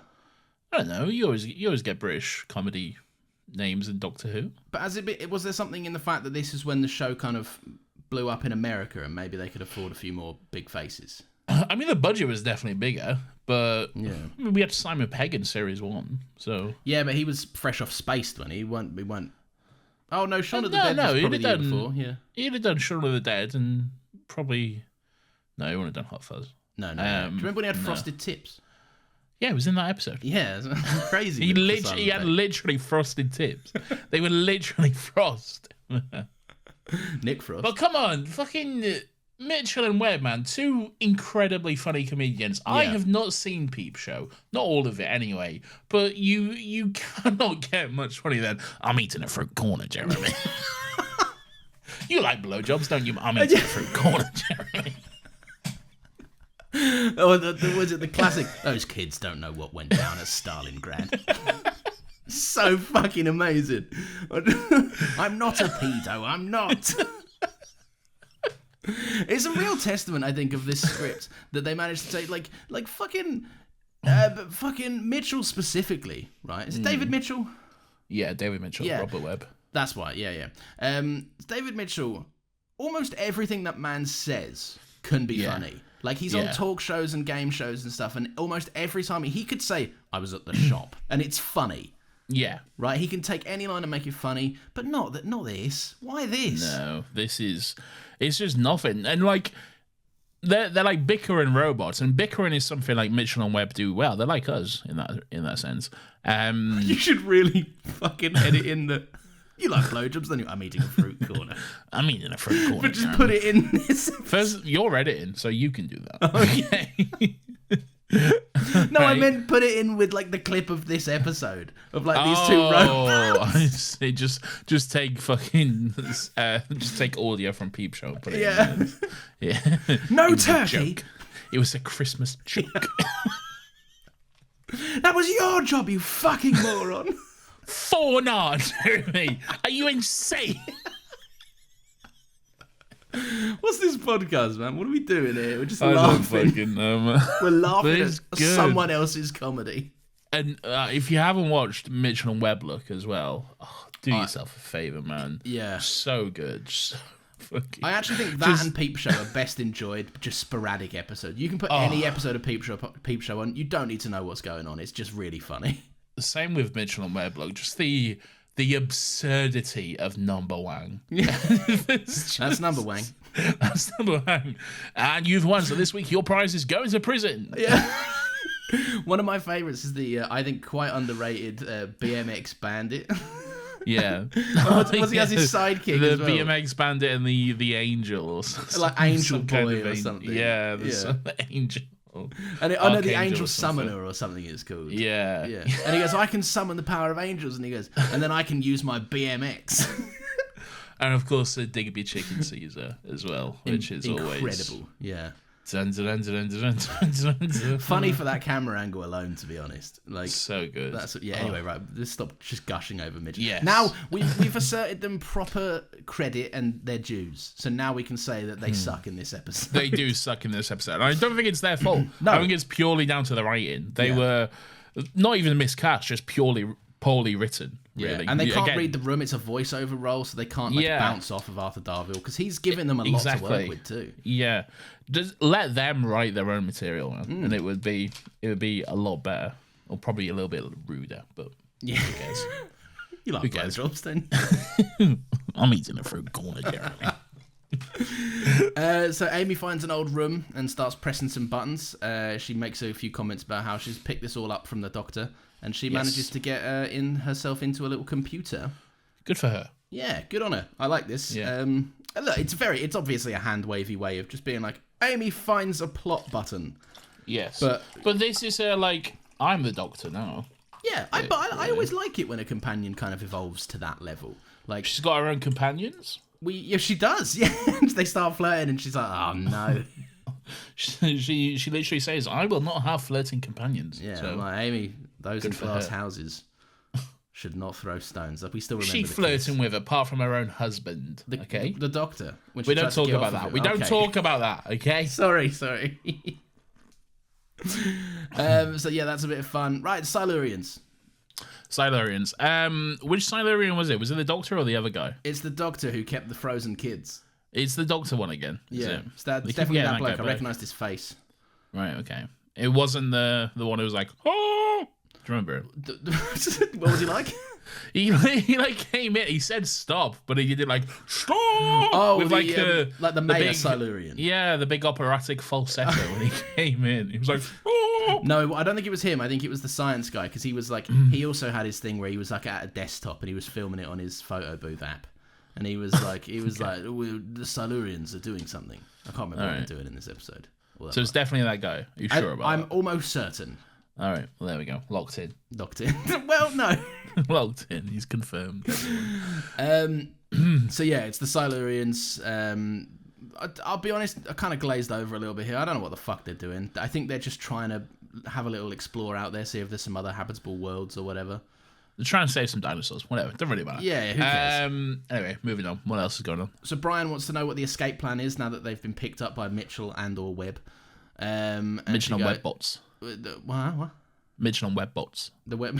That's very good. Yeah, Mitchell and Webbots. Yes. So Brian wants to know what the plan is, and Rory has also learned from the Doctor, because he goes, well, let's just see where we're going. We might learn something. Yeah. And this is again what I was saying escape. about the companions are getting their Doctor moments in this episode. Is this where the Triceratops comes up? Yes. Good stuff. I like this a lot. Triceratops is basically just a big fucking dog. So it's a bit of fun. That's what you do. You take a big animal, you turn it into a dog so people like it. Happens all the time. Happens in Tangled, we turn that horse into a dog. Happens in Frozen, we turn that reindeer into a dog. Yeah, true. Happens in How to Train Your Dragon, Toothless is both cat and dog. Yes. He has a bit of both. And you hideous. famously know you have that horrible take, which is truly batshit insane. Has that moved over to this show? I don't know, probably not. Doesn't matter. Anyway, more ammo. Good Triceratops, good puppet work, incredible ball joke. Okay, I am such a hypocrite because earlier last week we on another Happy Pod we did an episode on Deadpool. Yeah. Okay, it's part of X-Mania. Check it out if you want. If you don't, that's fine. All right. And I said in that episode, I'm tired. I hate ball jokes because of that. All that movie is just look at balls. I've got balls. It's all balls. I'm gonna shoot you in your balls. Yeah. Okay. And I was like, this is fucking insufferable. All right. But the moment that Brian said that the doctor said to Brian, "Have you got any vegetable matter on you?" and Brian just said, "Just my balls." Yeah. And then Rory just slaps his hand over his face. Killed me. Incredible work. All right, so good. I am ashamed to say I barely laughed out loud because you're not expecting it, and the way he specifically goes, "Do you have any vegetable matter in your trousers?" Yeah. And he goes, he thinks about it for a second and goes, "Only my balls." Yeah, and he's talking about golf balls. Okay? Yeah, which is another fun layer to the joke. Okay. Yeah, but and you're right. You're not expecting it. When are you ever expecting a ball joke in Doctor Who? Yeah, never. It's okay. I just love the absolute if you pardon the pun, I am the pun man. I love the balls on the episode. The fact that they were just able to let it sit there for a minute. They were only my balls. And then he pulls out the golf balls. Yeah. Well, it gives Rory a chance to slap his hand over his face in shame that his dad just referenced his balls. It's not even like a thing as well. Like it's like no one's gonna. Oh, my balls are so vegetative today. No, it's a thing. Is it? No, yeah, it's like the Cockney rhyming slang for meat and two veg. Yeah, you're right. Yeah. I feel like that's kind of the angle we're going at there. I didn't even get that, and the joke hit the same. It was good. It still works regardless. Yeah. It works regardless. As soon as you have Brian saying balls, I'm like, it's good stuff, man. That's comedy. Good stuff. That's comedy. Give him the Oscar. Give him the Oscar. So this is when Neffy and the Hat Man start flirting, and I've put down it's not really flirting, it's more harassment, threats of violence in retaliation, and then some just classic sexism. It's really what's going on. Like Amy's like, we said it already, but she's not like. She goes, oh, I'm not having companions go flirting around me. Bloody hell. I think it's a bit of flirting. It's a bit of. No, I'm not saying it's great stuff, but I think there's a bit of a little thing there. There's a firiness to it, but that's also because of the fact that it's played that way. But if you just look at the raw language on display, yeah, but you also can have actual flirting that it's like that though. Yeah, I guess. I don't like it. All I'm saying is stop clutching your pearls, all right? Okay, sorry. All right? The line, they certainly bred firecrackers in your day. Yeah. It's a bit much. Well, he's a simple man. He knows what he likes. He likes guns and girls. To be honest, we find that out later, so yeah. Yeah. So there's no Silurians on board. Amy is doing her POV computer face thing. And she does... She compares. She goes computer enhanced, and it pulls up two images. Have we done this? Yeah, and they start to go right. What's going on here? Then what? I said, haven't we done this? And you went, yeah, and then just carried on. Well, we've done it, but it's been like it comes back a lot. All right, don't worry about it. Move on. All right. No, this is crucial stuff, right? Is this important, or can we not just bring it up later when Amy calls the doctor? Yeah, fair enough. Yeah, you can. Yeah. All right. So the doctor goes to see David Bradley. Yes, they arrive at a gate. Yes. And he goes in, and David Bradley's on the bed, and he's like, oh, dinosaur bit my foot or whatever. Good for him. All right. Here's a question. And he wants a doctor. All right. So that's why he's called this doctor to help him. Yeah. Is the doctor a doctor? Is he a medical doctor? Is he capable of performing surgery? No, I would say, judging by how he kind of peels back the wound and goes, probably not. Yeah.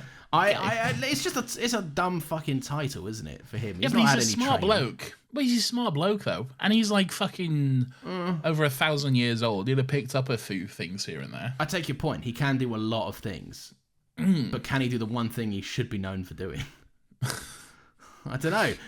I don't know. Maybe. He certainly helps. And I'm sure he's been asked before, like, are you a doctor of medicine? And he's like, nah, not really. He says 10 said doctor of science quite a lot. Yeah, like a PhD or whatever. Yeah, like a nerd. Yeah, like, that's not what you want on a plane, is it? You're on a plane. Is there a doctor on board? Yes, I have a PhD in paleontology. All right, well, sit the fuck down. So what are you going to do? Yeah, you're going to fucking just recite your fucking thesis? Sit down here, you fucking bitch. Oh, God. Anyway, so the Doctor, Brian and Rory arrive at the gate. There's some classical music playing, Fantasia in F minor. Four hands. The 4-hand version. Yes. And the Doctor's like, nice fucking tune, mate. And he goes, cheers. And he goes... Is that what he says? He goes, nice fucking tune, mate. And he goes, you heard this one before? You heard this fucking club classic? And he goes, who do you think's fucking hands 3 and 4, you fucking wrongin'? A running theme in Series 7 of Doctor Who is the Doctor hearing classical music and then stating that he is in fact responsible for said music. I love the fact that he's just like had an afternoon. And he's gone round and just all the classics, all the symphonies. You reckon he did them all in one afternoon? I reckon he did one. He got a taste for it and went and did the others. Okay. Like one happened by chance. He got that hyperfixation. And Yeah. went, I'm going to do all of these right now. That's very 11, isn't it? Yeah, well, it doesn't have to be 11. Could have been any of them. That's true. That is very true. Yeah. Good on him. But then, I don't know. Is there anything about hands 3 and 4? Would they be hands 3 and 4 if it was another hand? Yeah, but he's often just referred to himself. Yeah. As I'm thinking way too much into it. And frankly, I don't care. Well, hang on a minute, because for fuck's sake. Because if it was David Tennant, this is a specific thing, right? If it was, are you going to talk about the fact that his hand was cut off? Who cares? Yeah. But then it could have been 10-2 because he grew out of that hand. Why would it be 10-2? If it was 10-2, he wouldn't have the memories of it. Nah, he might do. No, he wouldn't. It's not how it works. What I did there was, that meme that says, "I knew I was wrong 5 minutes ago. I'm now just trying to piss you off." I hate that you're good at that as well. I hate that it works. It does work. Anyway. To be fair, I think we both know each other's buttons very well by this point. We do, yeah. Yeah. So he's speaking to Solomon, who is an old geezer. Who's David Solomon? Bradley. Solomon's David Bradley. He's on the verge of death.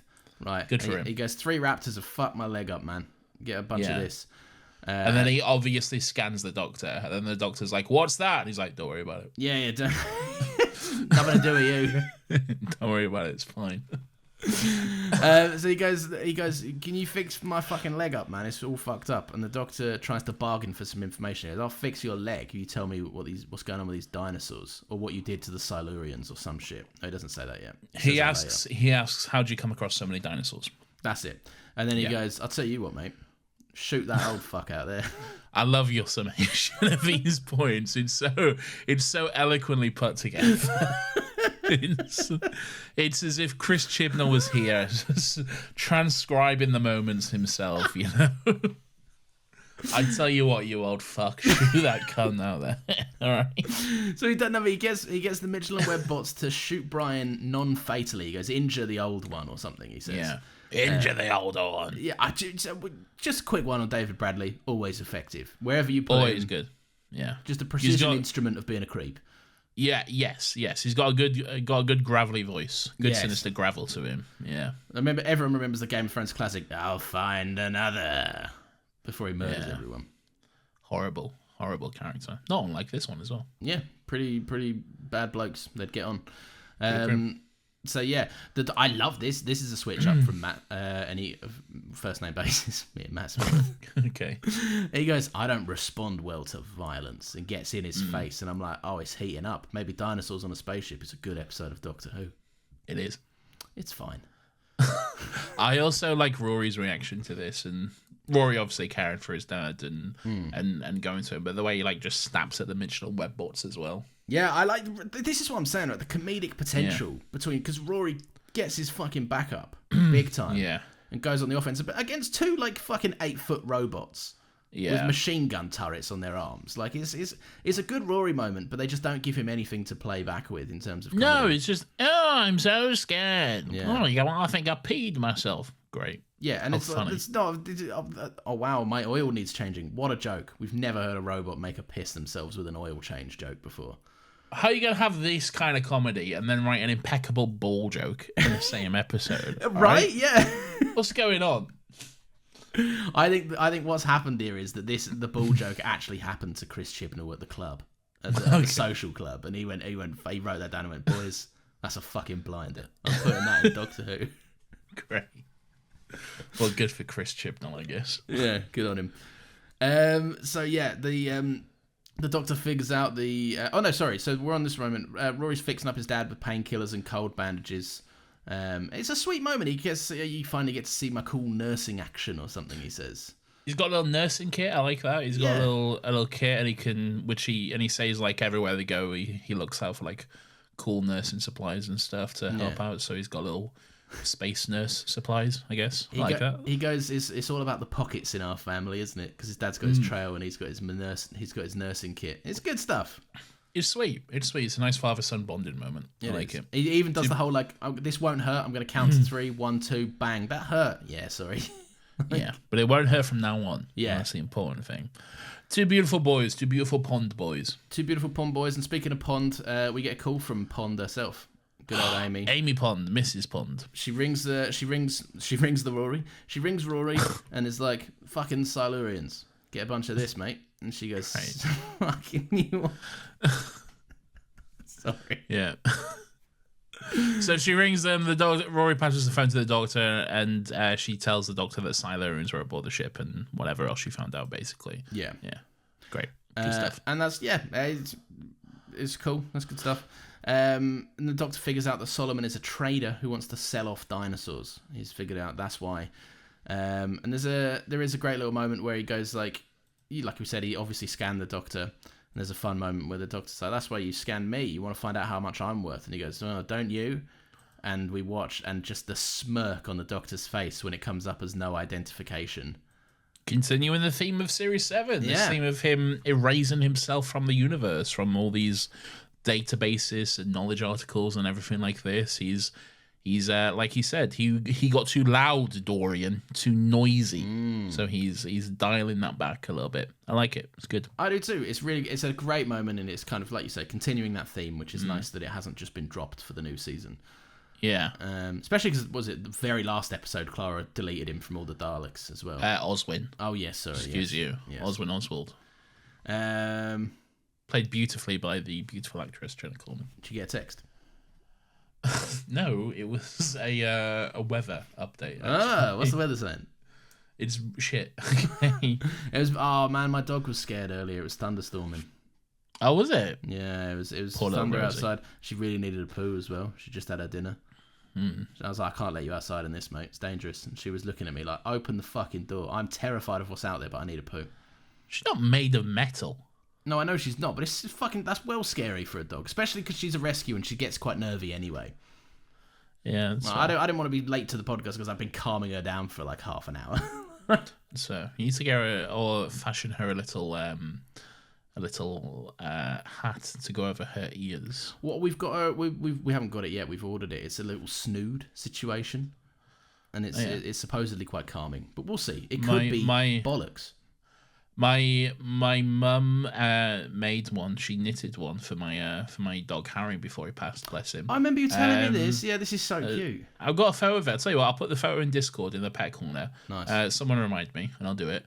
But there's a beautiful photo of him looking very cute, wearing his little homemade sort of snood thing to cover his ears and protect him. It was actually for fireworks to protect him from the fireworks. Yeah. And it works a treat. I don't like fireworks. Since owning a dog, I really don't like fireworks. I don't like fireworks either. They're too loud. Fuck them. Yeah. All right. I don't like them. And for also humans. they're shit. They're shit as well. Yeah. They're like like the fucking. They go on too long. Like after a minute, I'm like, I get it. Yeah, right? yeah. Realistically, what else is new here? It's just big bangs and colours, all right? You see him fucking London always pop off $1 billion for New Year's. And I'm like, do you know what? I sit there, and these displays go on for about 5 minutes, by the way. Yes. Right. Yeah. And after 30 seconds, I'm sat there going, how much did my taxes contribute to this? Too much. And it really fucking irks me. Well, not you, because you don't pay tax. Oh, yeah, well, there's that too, yeah. Yeah. That's getting cut. You give them any reason, they'll go sniffing. I'm not doing it. Anyway, so Amy tells the doctor about the ship, and so that because Rory passes the phone through to Amy. We've done this. Move on. We haven't. We quite literally haven't done this. We've done this. Move on. Anyway, the doctor this fixes... is this is the bit. This is the bit the... that you said we could sum up from earlier when you made me skip the other bit. No, but we already have. We summed it up. He found out about the Silurians. But I like some of these moments. I like the moments where he whispers. He gives the phone back to Rory and he whispers, "Be ready." I think that's very cool. Like shit's about to go down. Yeah, that's fine. So, Solomon confesses to the doctor that he had the Michelin web droids, or bots or whatever, wake up the Silurians one by one and jettison them out of space because they wouldn't negotiate with him about the dinosaurs. Brutal, right? It's horrible. Fucking, yeah, proper... When you consider the last time we saw the Silurians, there was a massive moral and ethical issue about the fact that one of them was killed. Yes. And this guy's just out murdering plenty of them. Yeah. Not fun. Yeah. Not fun at all. And the look on the doctor's face, like you can tell, he's like... Obviously, he's not going to be happy about this, but he's Bro is pissed. Yeah, but it's the worst of the worst. It's murder and genocide for money, and he's like, you are the scourge of the fucking earth, mate. Like I want to see your fucking face meet my boot. So the big quandary here is that he goes, you want to take, the doctor goes, you want to take this to the trading district or whatever in the galaxy or whatever it is. But the ship realized that it wasn't being piloted once all the Silurians were dead, so it's kind of reverted back to its default course. Yeah, because David Bradley doesn't know how to pilot the ship. Yeah, because he's a fucking idiot with no legs. Because he's a fucking idiot, and also you do need like two people with the same gene code to pilot it, as we find out later. Which he doesn't have. I quite like that. I like that there's like a familial connection there, but he's just too fucking short-sighted and stupid to see it. Like he gets dollar signs in his eyes and just fucking kills everyone. And then he's lumped with just a useless ship that will just get blown up inevitably when he can't fly it anywhere. Yeah, exactly. So yeah, I do like that the this note is really funny because obviously I haven't seen this in a very long time, this episode. I said the Doctor chooses kindness. He warns Solomon about the missiles. Very funny for how this episode ends that I wrote that. Very funny. But yeah, he does in this moment at least. He does warn Solomon about the missiles. And Solomon tries to claim that he's bluffing, and the Doctor coldly says one of my favourite Doctor lines of the season is a bit, short. It's only been 2 episodes so far, but one of my favourite Matt Smith lines in recent memory. He goes, "Don't ever judge me by your standards."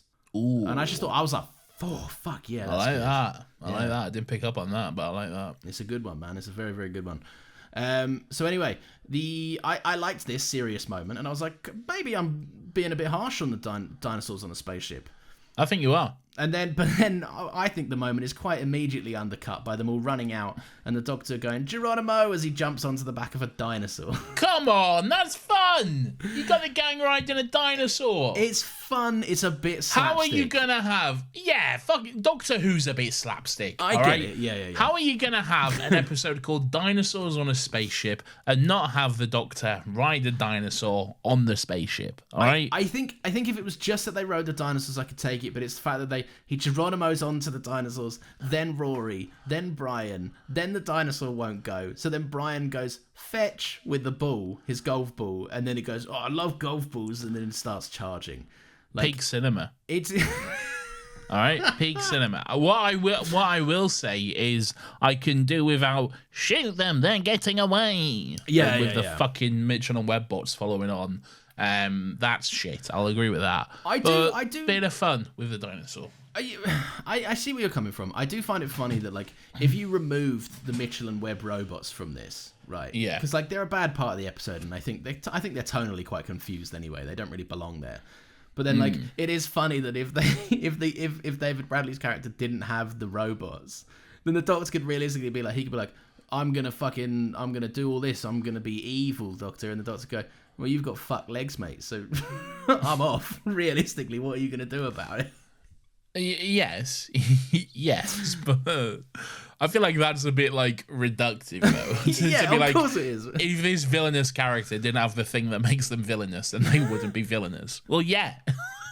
No, it's just funny. I just like the idea of what it would be if he hadn't encountered these 2 robots. Yeah, well, he needs some muscle, doesn't he? Yes, he does. So the dinosaur bucks them off. They finished their high-speed pursuit, and then the is it the ISA? Yes, the ISA. Yeah. Yes. So the ISA ring them up again, and gets in touch with the Doctor. This is another fun little POV computer screen situation. And it's the 10th one, probably. It's almost certainly the 10th one by this point. Yeah. There's been so Why many. not? Sure. And I quite like this because she goes, "Listen, man, it's no hard feelings, but I've got a responsibility to Earth. I can't just trust the whims of a fucking lunatic I don't really know that well." And look, fair play to her. All right, she's got a job to do. She's got to protect the people of Earth. She doesn't know what's on the ship. She doesn't know there's dinosaurs and everything like that. So she's doing a job. Fair play to her. And also, the day was saved by a millisecond as well. She made the right call. I have no ill feelings towards this lady. No, nor do I. I like her. Yeah. I like her situation. I like her setup, and I like the fact that they play her a nice sound effect too. You're obsessed with this sound. It's a good little sound effect, man. I really enjoy it. All right. If anyone knows of a website where there's just Doctor Who raw sounds, I would love it. I would love it so much. I've seen. I think Piers threw it on the Discord. There was the 9 and 10 TARDIS ambient noises to fall asleep to this week. Horrible. Couldn't be me. That's good noises, man. They are good noises. None of that awful fucking. You think you're sleeping in that horrible room? I am. Mate. The damp and Fucking the dark. cold. Yeah, horrible. And it's gooey Nightmare. and dusty. Yeah. You might as well be sleeping in a fucking cave, mate. It's dripping. There's all sorts going on, man. I'm not having this.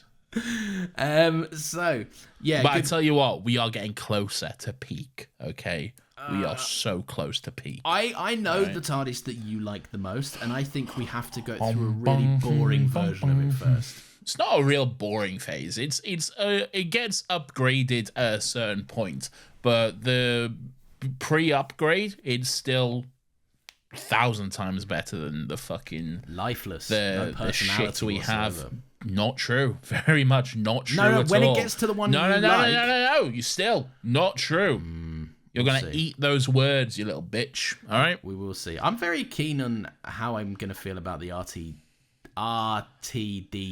TARDIS when I get back around to that. I'll tell you what, I got thoughts. I got thoughts too, and I think they might be different from when I first had the thoughts. I'm also the same. Yeah, we'll see. Because I like seeing it. But then we'll see. We'll check in in like 4 years or whatever. It's not that long. No, it's really not. It's I thought 2 about this the other years. day. We started this podcast, 2 years ago maybe? Not even? No, well, 2 years in January. So we're getting there, but... yeah. And by that point, we'll have done fucking 7 seasons of Doctor Who. We will. It's quite funny how Series 7 is wrapped up, because Series 7 will take us to the end of this year, and then Series 8 will begin next year. And the last episode we'll do this year is Time of the Doctor, a Christmas special, and it will be the only time whilst we're doing this show that we will have a Christmas special so close to Christmas. It's God. The 50th anniversary special, which is the one before the Christmas special, comes out like the week of Christmas. Okay, that's officially our Christmas episode. Jeez. And then the week after, it's that one. So again, I'd like to extend a thank you to Catherine for not allowing us to miss an episode and jumping on with less than 12 hours notice. yes, we haven't missed an episode. That's wild. We've missed a single Ever one. And since Ben, I've missed some, but we've never not uploaded. We've never not uploaded. They've been late. I think the latest it's ever been was it was uploaded on Wednesday rather than Monday once, which is the worst. I still think that's not a missed week. We still deliver. No, it's not a missed I'd imagine week. we delivered one the following Monday. Yes, exactly. Yeah, so it's still the same amount of episode, and it's still we haven't missed a week, which is quite insane. Another happy pod could never. Never. Anyway, that's enough of us jerking each other off for 5 minutes. There's enough self-indulgent bullshit. All right. Also, guys, we have a Ko-Fi link as well. Yeah, if you want to donate that, we'd really appreciate it. So Hatman finds a stun gun. Lestrade finds a stun gun. Amy. Well, he finds a gun. Yeah, he finds a a gun. Yes. And then he's got anesthetic ammunition. Okay. Convenient. But yeah, Amy does the whole no it's gun a rule. Silurian ship. They're not just going to be like, let's kill these dinosaurs, are they? No, of course they're not. But it's it's convenient, but yes, also makes sense within the plot. yeah. It's fine. It's fine. All right, I'm being harsh on it. It does make perfect sense. So I wrote down that this is fun. We get Amy echoing the Doctor's no guns rule, and I've just put how far she's come from coercing Rory to whack an old zombie lady in season 5. She was right though. She was right at both instances. Yeah. She's correct, but it's funny to kind of see that develop in real time. I love that episode where she just whack her. Yeah, it's the best line. So just the pissed off element of it as well. Just get on with it. Just fucking hit her. So Neffy asks if Amy is the Doctor's queen, and Amy says, "I'm Rory's queen, wife." And she's like, "Please don't ever tell Rory I said that I was his queen." Oh, hilarious! I love that. This was the second joke that I'll admit it got a laugh out of me, and then I went, "Lawrence, you're better than that," because it's not even close to the caliber of the Bulls joke. What is it? The Queen joke, or is it? No. I'm bringing it up now. So Neffy wants to know if the Doctor's single. She goes, "You're not the Doctor's queen. The Doctor hasn't got a queen. What's going on there?" But then the Lestrade, the Hat Man, cuts her off and claims that Neffy needs a man of action. Oh yeah. With a big weapon. Yes. And look, it got me. As he cocks his gun. Yeah. It got me. Okay. It didn't get you? No, it didn't get me. I was like, for the character, it makes sense. Yes, like yeah. it's a joke that works for that character because, of course, this chauvinistic guy would tell a horrible self-indulgent joke, which no one else finds funny. He's the only person finding that joke funny. And me, I'm clapping in the corner. And you're like, yeah, yes, my alpha. I start shouting, Big Willie, big. You and him, two Sigma kings. That's what you're like. Is Sigma good? I don't know. I think it's a good one. I think to be a Sigma is a good thing. Okay, cool. Well, I'm also. You've seen that people are still commenting on you. The fact that I brought up some Riz nonsense and you just screamed, "I'm 30." I'm. Because I had no idea what you said to me. You just started speaking an entirely different language. So Rory wants the. I refuse to let this episode go over 2 hours, by the way. So as soon as we get over that, I'm turning off the microphone. So we're pretty close. So yes, Rory wants the ship's defense system or weapon system. And the Dr Keyz, he goes like, well, you know, they're not going to stop firing the missiles. We can defend ourselves a little bit and buy ourselves some time. And the Doctor gives him a big old kiss. Just immediately plants one on him. Lovely. Two beautiful boys having a beautiful kiss. I do like that he kind of immediately retracts the kiss because Rory goes, oh, there actually aren't any defenses or weapons. Oh, Rory, you got me excited. And then he kind of like, the way he gestures with his hands is very much like he's taking the kiss back. Yeah, that's good stuff. I like that. So he says the Silurians. Rory goes, why do they not have any weapons? And he goes, the Silurians are an old civilization filled with hope. They wouldn't need any weapons. That's not true. That. Well, yeah, that's very much not true based on our previous interactions with the Silurians. The supreme militarized city that we saw. And I'm pretty sure those episodes were written by Chibnall as well, weren't they? They were, yeah. So, very much not true whatsoever. I will say that military organization did get, like, overthrown.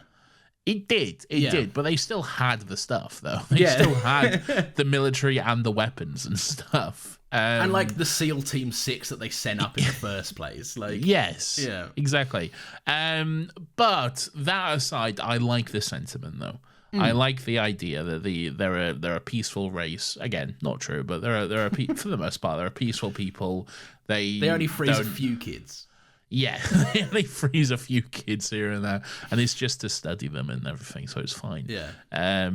I like it. I like it too. I think it's more interesting than the militarized version of them we saw.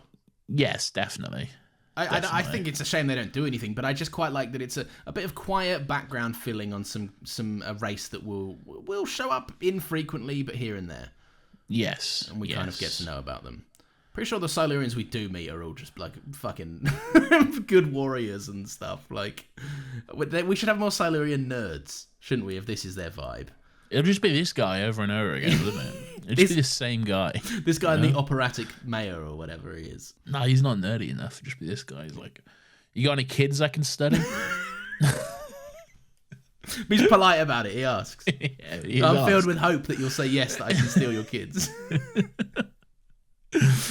Good for him.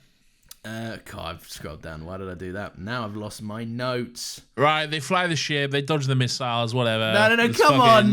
Come on, man. The missiles get short, so they have to dodge and everything. Yeah. So Brian and Rory are flying the ship because they're the same gene species.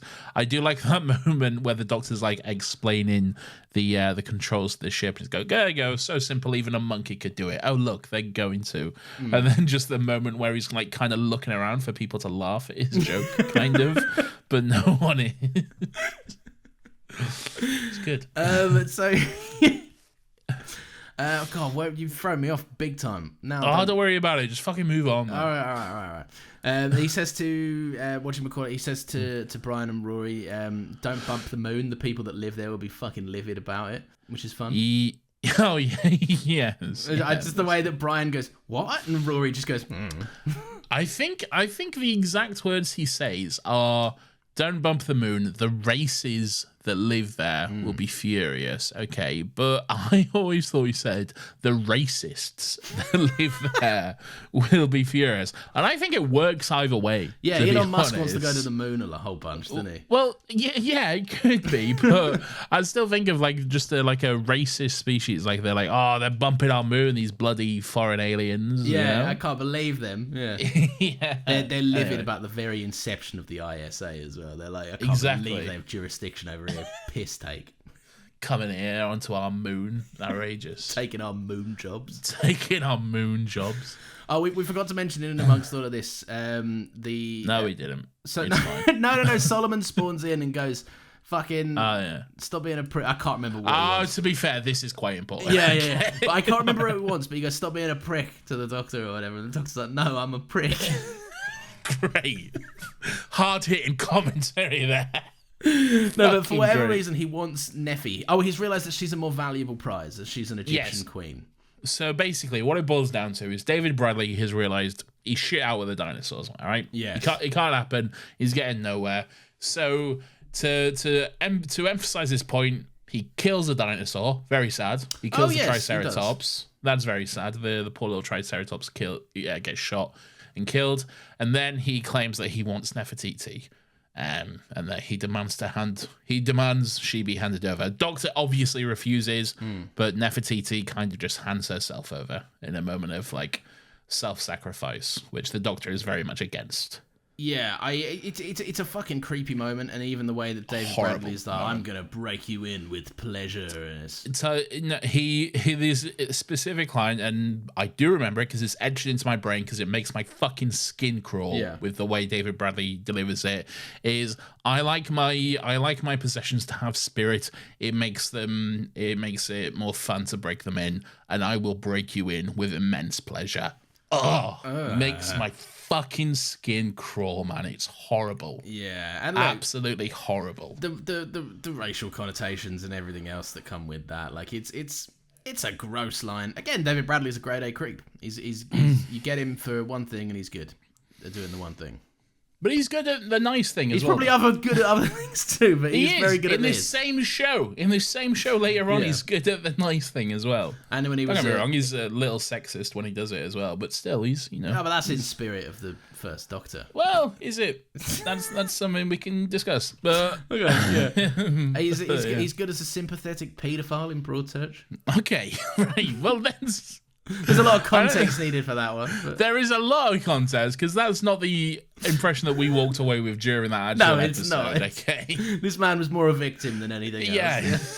Well, I wouldn't go that far, but he's Maybe not a victim, but he complicated. was hard done by quite a is bit. complicated. Yes, okay? yes, and It's dumped very on complicated. quite a bunch. Frankly, we don't have time to get into the weeds of it here on this Doctor Who podcast. No, we don't. Okay. But yeah, so anyway, blah blah blah blah blah blah. All this happens. They need two people to the same gene pool to fly the ship. We've done this. Blah, I blah, said blah. that we moved on. No, I know, but because I'm catching us back up to where we are now. All right, great. So Amy and Lestrade, they go and shoot some dinosaurs. Yes. They got their guns. They're stunning the raptors, which are coming. Oh yeah, raptors are coming. There we go. Yeah, right. So Wait, that's mate, great. we need to cruise through this, right? Yeah, it's Amy, fine. there's a kind of a significant moment. Amy thinks the Doctor is weaning them off of him because his visits are getting more and more sporadic. Oh, it's a nice moment. I like this. It's a nice moment too. We don't have time to talk about it. No, we do. We can talk about it a little bit. And I like that the Doctor, they do take the time to, well, the Doctor's like kind of like distracting himself. He likes to multitask. So he has a little chat with Amy whilst he's like doing some, I don't know, whatever techno shit he's doing. Yeah. And he asks her how the job is going. And then Amy says she gave it up, and he kind of chastises her, saying she gave the last one up as well. So she's gone for at least 2 different jobs since modelling. So Yes, and That's I like it interesting. because it's the connotations of. I think they outright say it as well. Like she just can't. She's always waiting for the Doctor. She's always just waiting. She Yeah. wants to be home if he comes home. she can't settle. Really, Yeah. is what she's saying.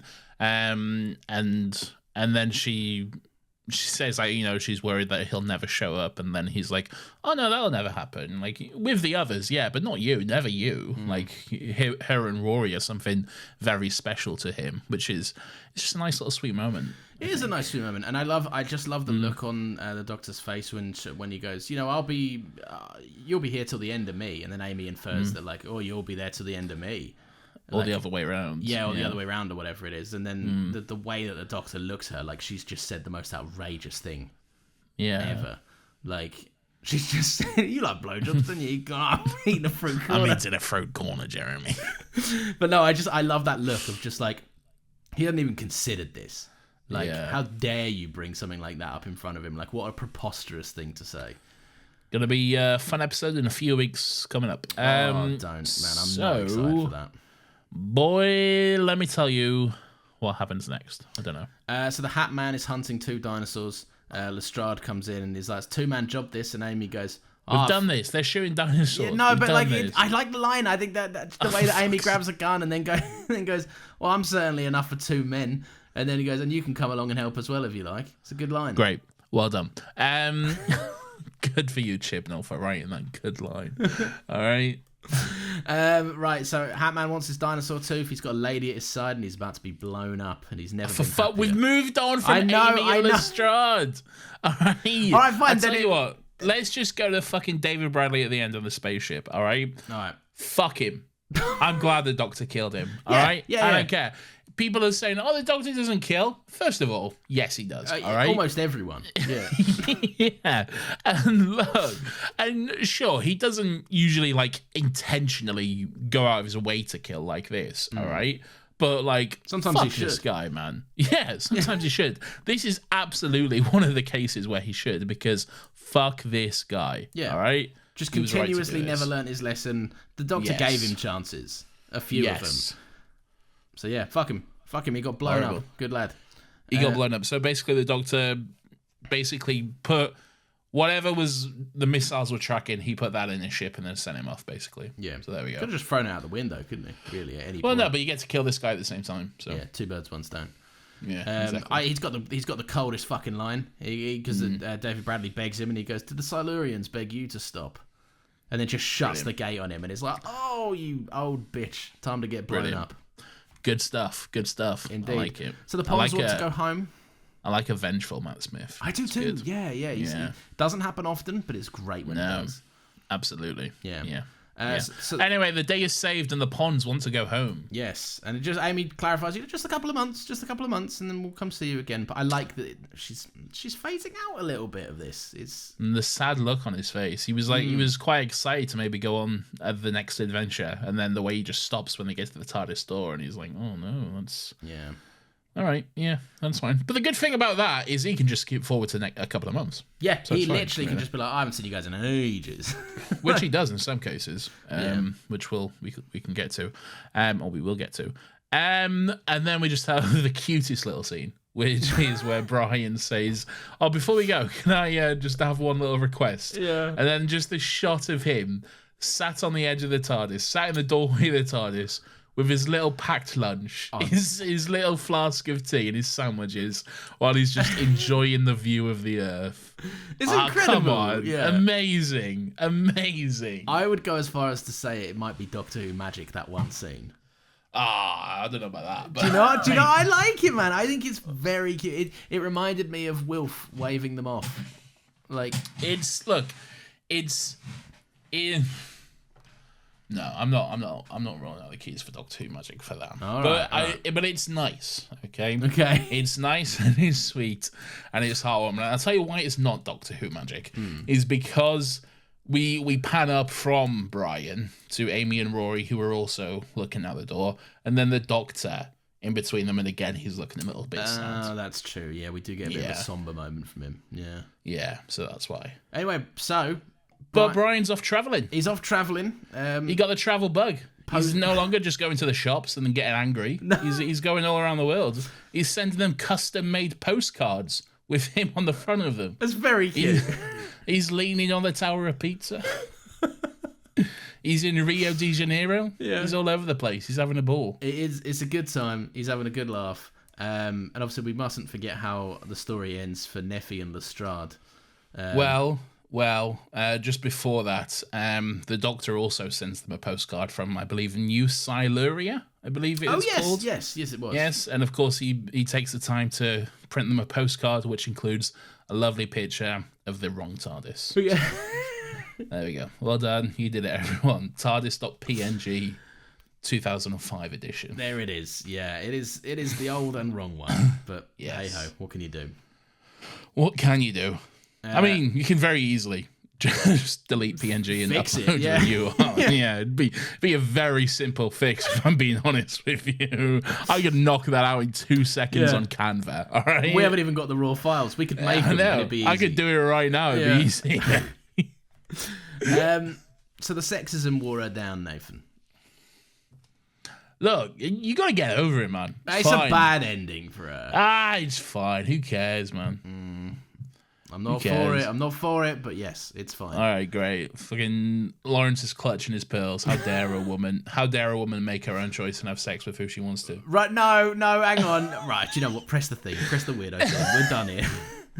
Weirdo of the Week! Stop! Shut up!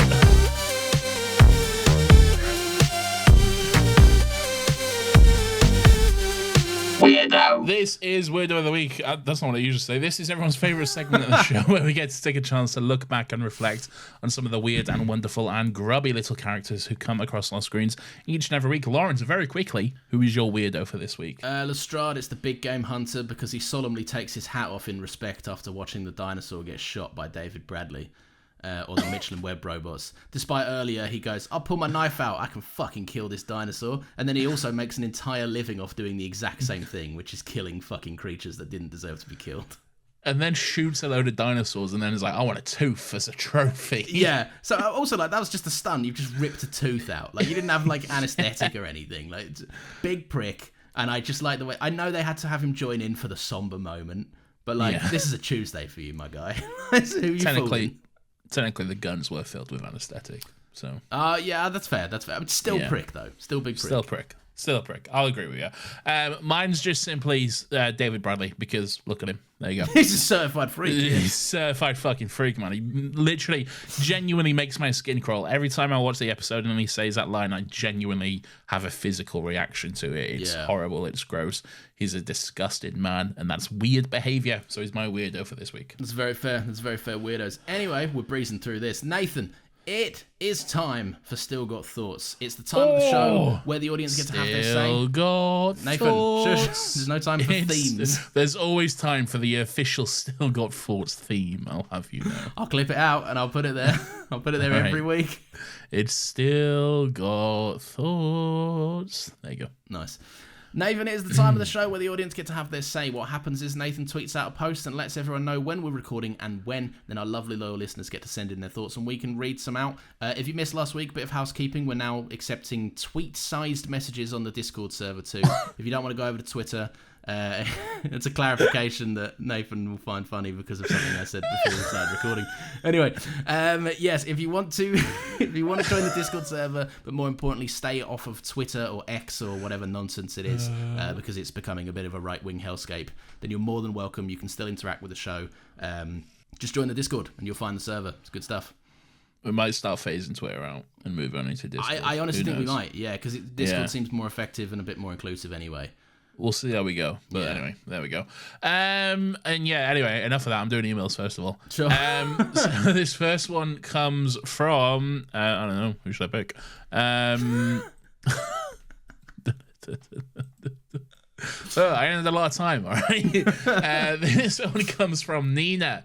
It says, hi gang, I had been binging the pod and got up a couple of weeks ago. It's been great fun. I love Doctor Who, but I'd been somewhat discouraged by a lot of negativity around people talking about the show lately. That's very fair. And I thought I'd try find a good Doctor Who podcast. Well, bloody hell, sorry that the search is still ongoing. Obviously, yours was the only one I found. What? But what a stroke of luck that the only one out there was exactly what I was hoping to find. It's very sweet. Thank you.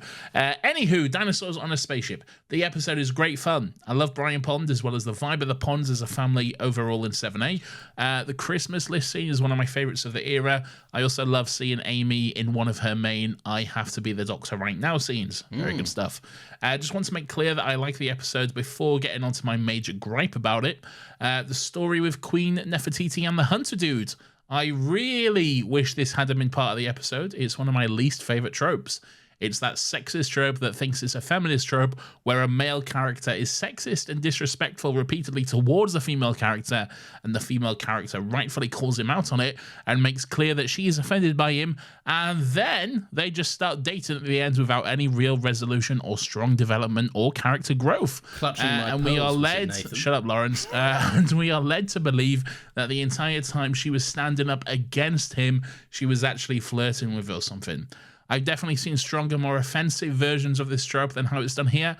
And like I said, I still think it's a super fun episode. But it has always bothered me, and I never hear people talk about it.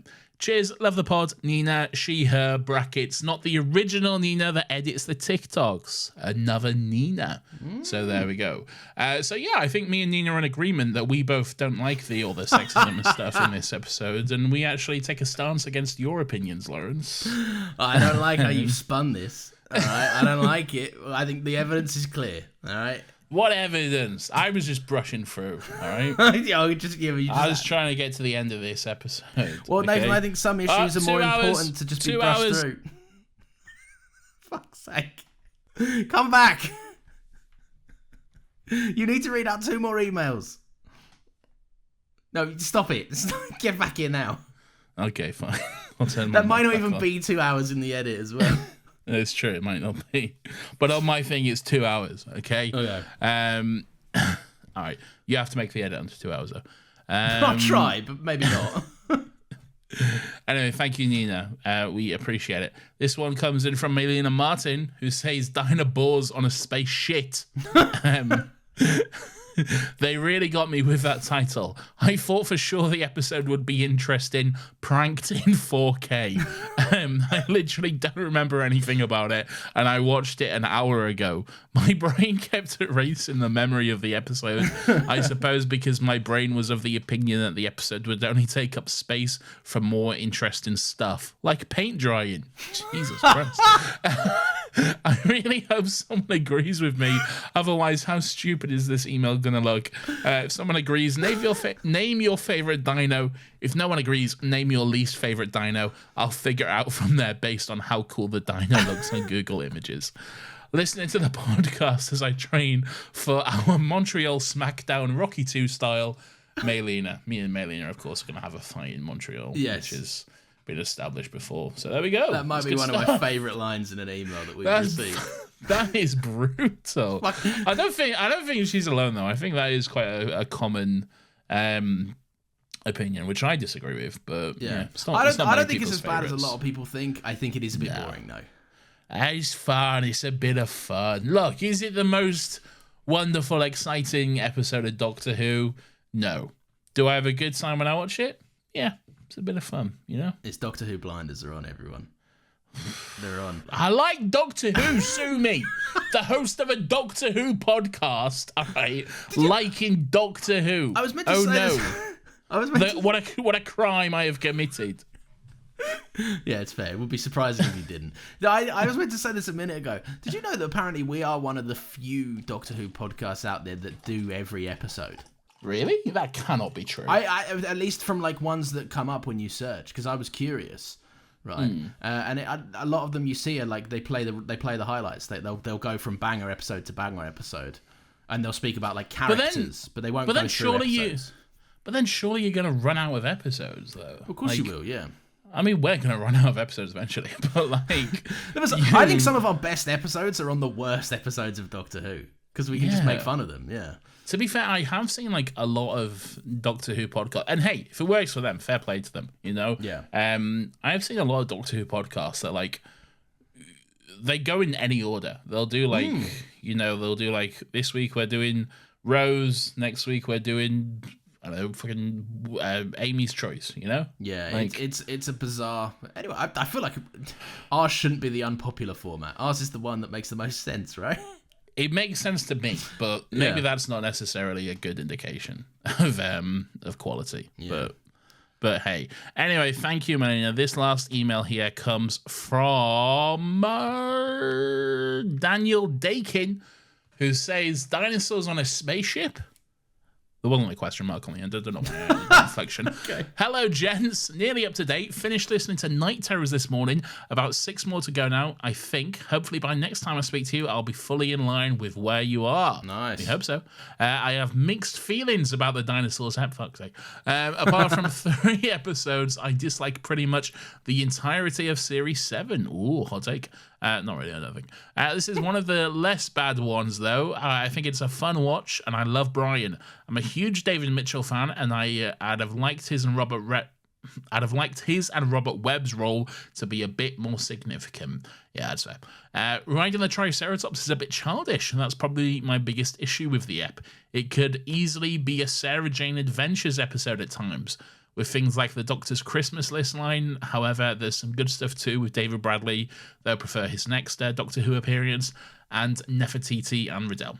While I've got you, let me just pick you up on one thing, if I may, as I've just heard it during the Night Terrors podcast, and I'm sorry if this has already been referenced in your episodes. I've not listened to. But Lawrence is right. Jenna Coleman did feature in Waterloo Road. Yay! Lawrence. Don't worry, Lawrence immediately pointed this out to me as soon as this. I think I as soon as texted the you episode while finished. editing it, being like, "You fucking idiot." Oh, I don't care. She played Lindsay James and was in Series 5, about 8 episodes, I think. In fact, her final episodes had one of my favourite episode Waterloo Road scenes. There's a few Doctor Who Waterloo Road crossovers. Tommy Knight, Luke Smith in Doctor Who, and Sarah Jane is in Waterloo Road from Series 7 to 9.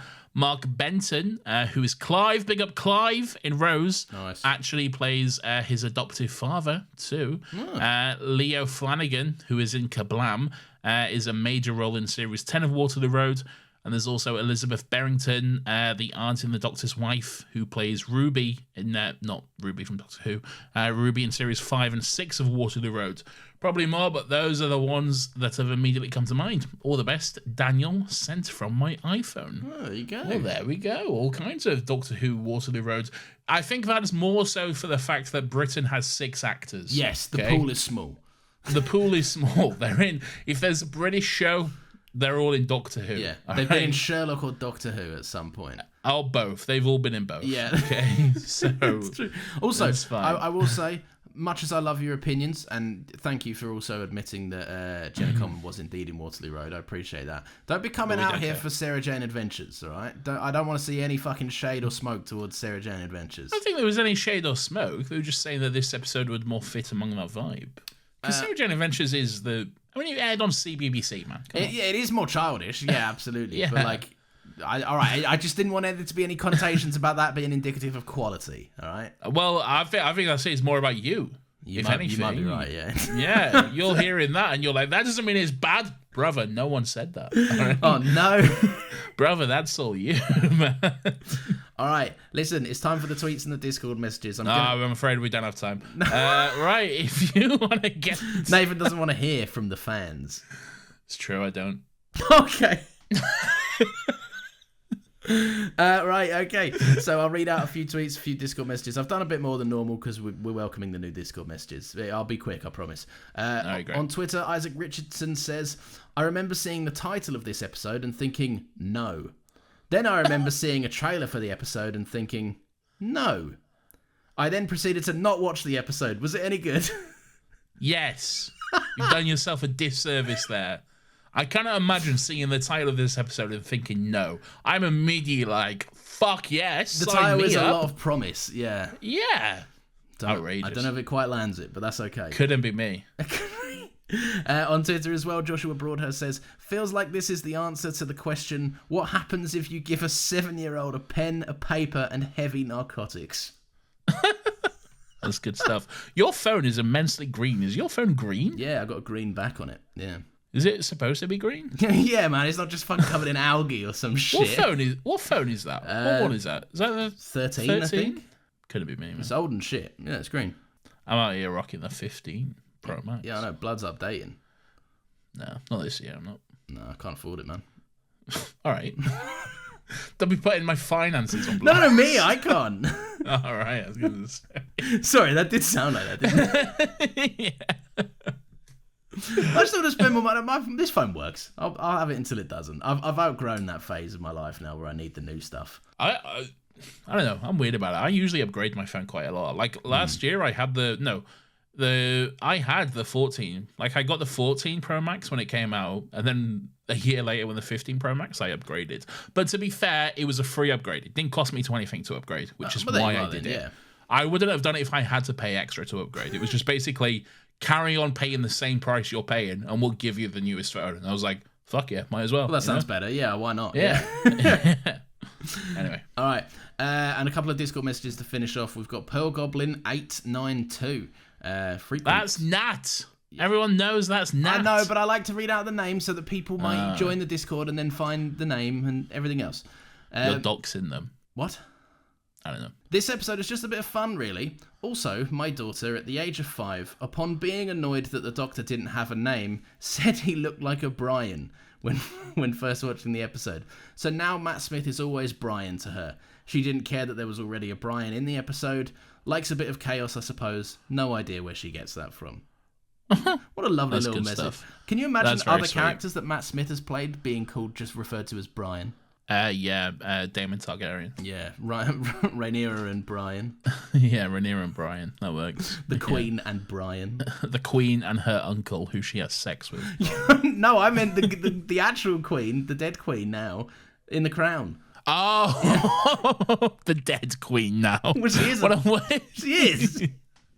You're talking about Claire Foy. You know I love Claire Foy, No, Lawrence. you actually have a very soft spot for Claire Foy. I do. I really like Claire Foy. I think she's a wonderful actress. She is very wholesome. She's Brings great. a great vibe She to is. things. I like anything that Claire Foy's in. I'm like, fuck yeah, I'm watching that. Yeah, she's in All of Us Strangers. You wanted her to be your mum. I do. She's Yeah, great. she's a I great love mum. Claire Foy. I love her. Good on her. Gladiator 209 says, love this episode as a kid because most little kids love dinosaurs. And Brian is a great addition to the TARDIS gang and helps create more of a backstory for the companion. Been loving the pod. Keep up the great work. Also, longer episodes are definitely better. Sorry about that again. Can't wait for you to get to my favourite era of 12 and Clara. PS Blue series. Yes. So that's a double Yes, on whammy for both Nathan at the end accounts. there. Yes. Yeah. We are approaching peak. We are indeed. But that is it for the Discord messages and the tweets that have come in. Hey, let us know. What should we phase out Twitter? Do people just want to do Discord? Should we phase out emails? Just do Discord. Could do. Is that better, or do people like emails? Because I guess it provides a sense of anonymity. I guess if you know, because sometimes we do get like private like messages and stuff, and they can be quite like. I like the emails because every now and again we'll read something that hasn't even come in to be read out on the show. It's just someone letting us know something, and it's nice to connect. Yeah. So I guess. I mean, the email won't be eradicated. We'll still have an email address. Well, yeah. Well, let us know. Let us know your thoughts on Still Got Thoughts as we continue to evolve and change it for the best. Indeed. Yes. I agree. And speaking of agreeing, Nathan will agree with me that it's time to do the outro. For fuck's sake. the way I could see that forming together in your head. That was such a fucking laying down the tracks as the train is moving sort of vibe that was. Shut up, all right? Thank you very much for listening. If you've enjoyed the show, please feel free to leave us a little 5-star review. That'd be very cool. You can follow us on Twitter at Still Got Legs Pod. You can also email your thoughts on over to Still Got Legs and the Discord server, as we just mentioned. Might be changing it. Who knows? Still Got Legs podcast at gmail.com. You didn't say that. You just said it. Still Got Legs. Oh, well, they get it. Okay. Well, they do now. Yeah. Yeah, now that you've said it, yeah. Massive thank you and shout out to Nina for managing the short form content, all the TikToks and Reels. That's much appreciated. Also to Pierce for being the Discord police. The podcast would be in jeopardy without their fine contributions. And if you feel so inclined, we have a Ko-Fi link in the show notes if you want to help us out with the running of both of the shows. No pressure. Everyone can enjoy the episodes for free forever. The best thing you can actually do to help out the show is to just share it with your friend. If you've got a fellow Whovian out there, let them know that we do this. That'd be fun. And speaking of both of the shows that we do, Nathan, we have another podcast as well, don't we? We certainly bloody do, Lawrence. Also, I just want to quickly say, shout out, speaking of Discord, a shout out to Ari in the Discord, who's currently putting together a bracket of the Ultimate Weirdo. Been loving this, which is very fun. They're putting together a bracket and getting everyone to vote on who they think the Ultimate Weirdo is. I will say, more often than not, my weirdo ends up winning the vote, so that was just something to keep in mind. Maybe that's just because everyone seems to love you more than they love me in the server. Yep. I think that's why. So yeah, check it out. Get involved in that. It's a lot of fun. I'm having fun, and I'm also seeing that going. Why did I pick that person for my weirdo? What was the reasoning behind that? More than likely, a sex crime. More than likely. No, that was usually you. You were like... I did pick a lot of sex criminals, yeah. You did pick a lot of perverts, yeah. You just naturally relate to them. I just think they're weirdos, Nathan. I won't apologise. No, you relate to them. That's why you pick them. You celebrate them, as we said. Nathan, another happy pod. Yes, another happy pod. Every week we watch X-Men. Don't worry about it. Yeah. Moving on. You really don't have to at this point. We will see you next Monday at 10 a.m. Thank you for listening. Stay cool, stay sexy, stay Doctor Who'd up. Love you all to the earth and back. Bye, love you.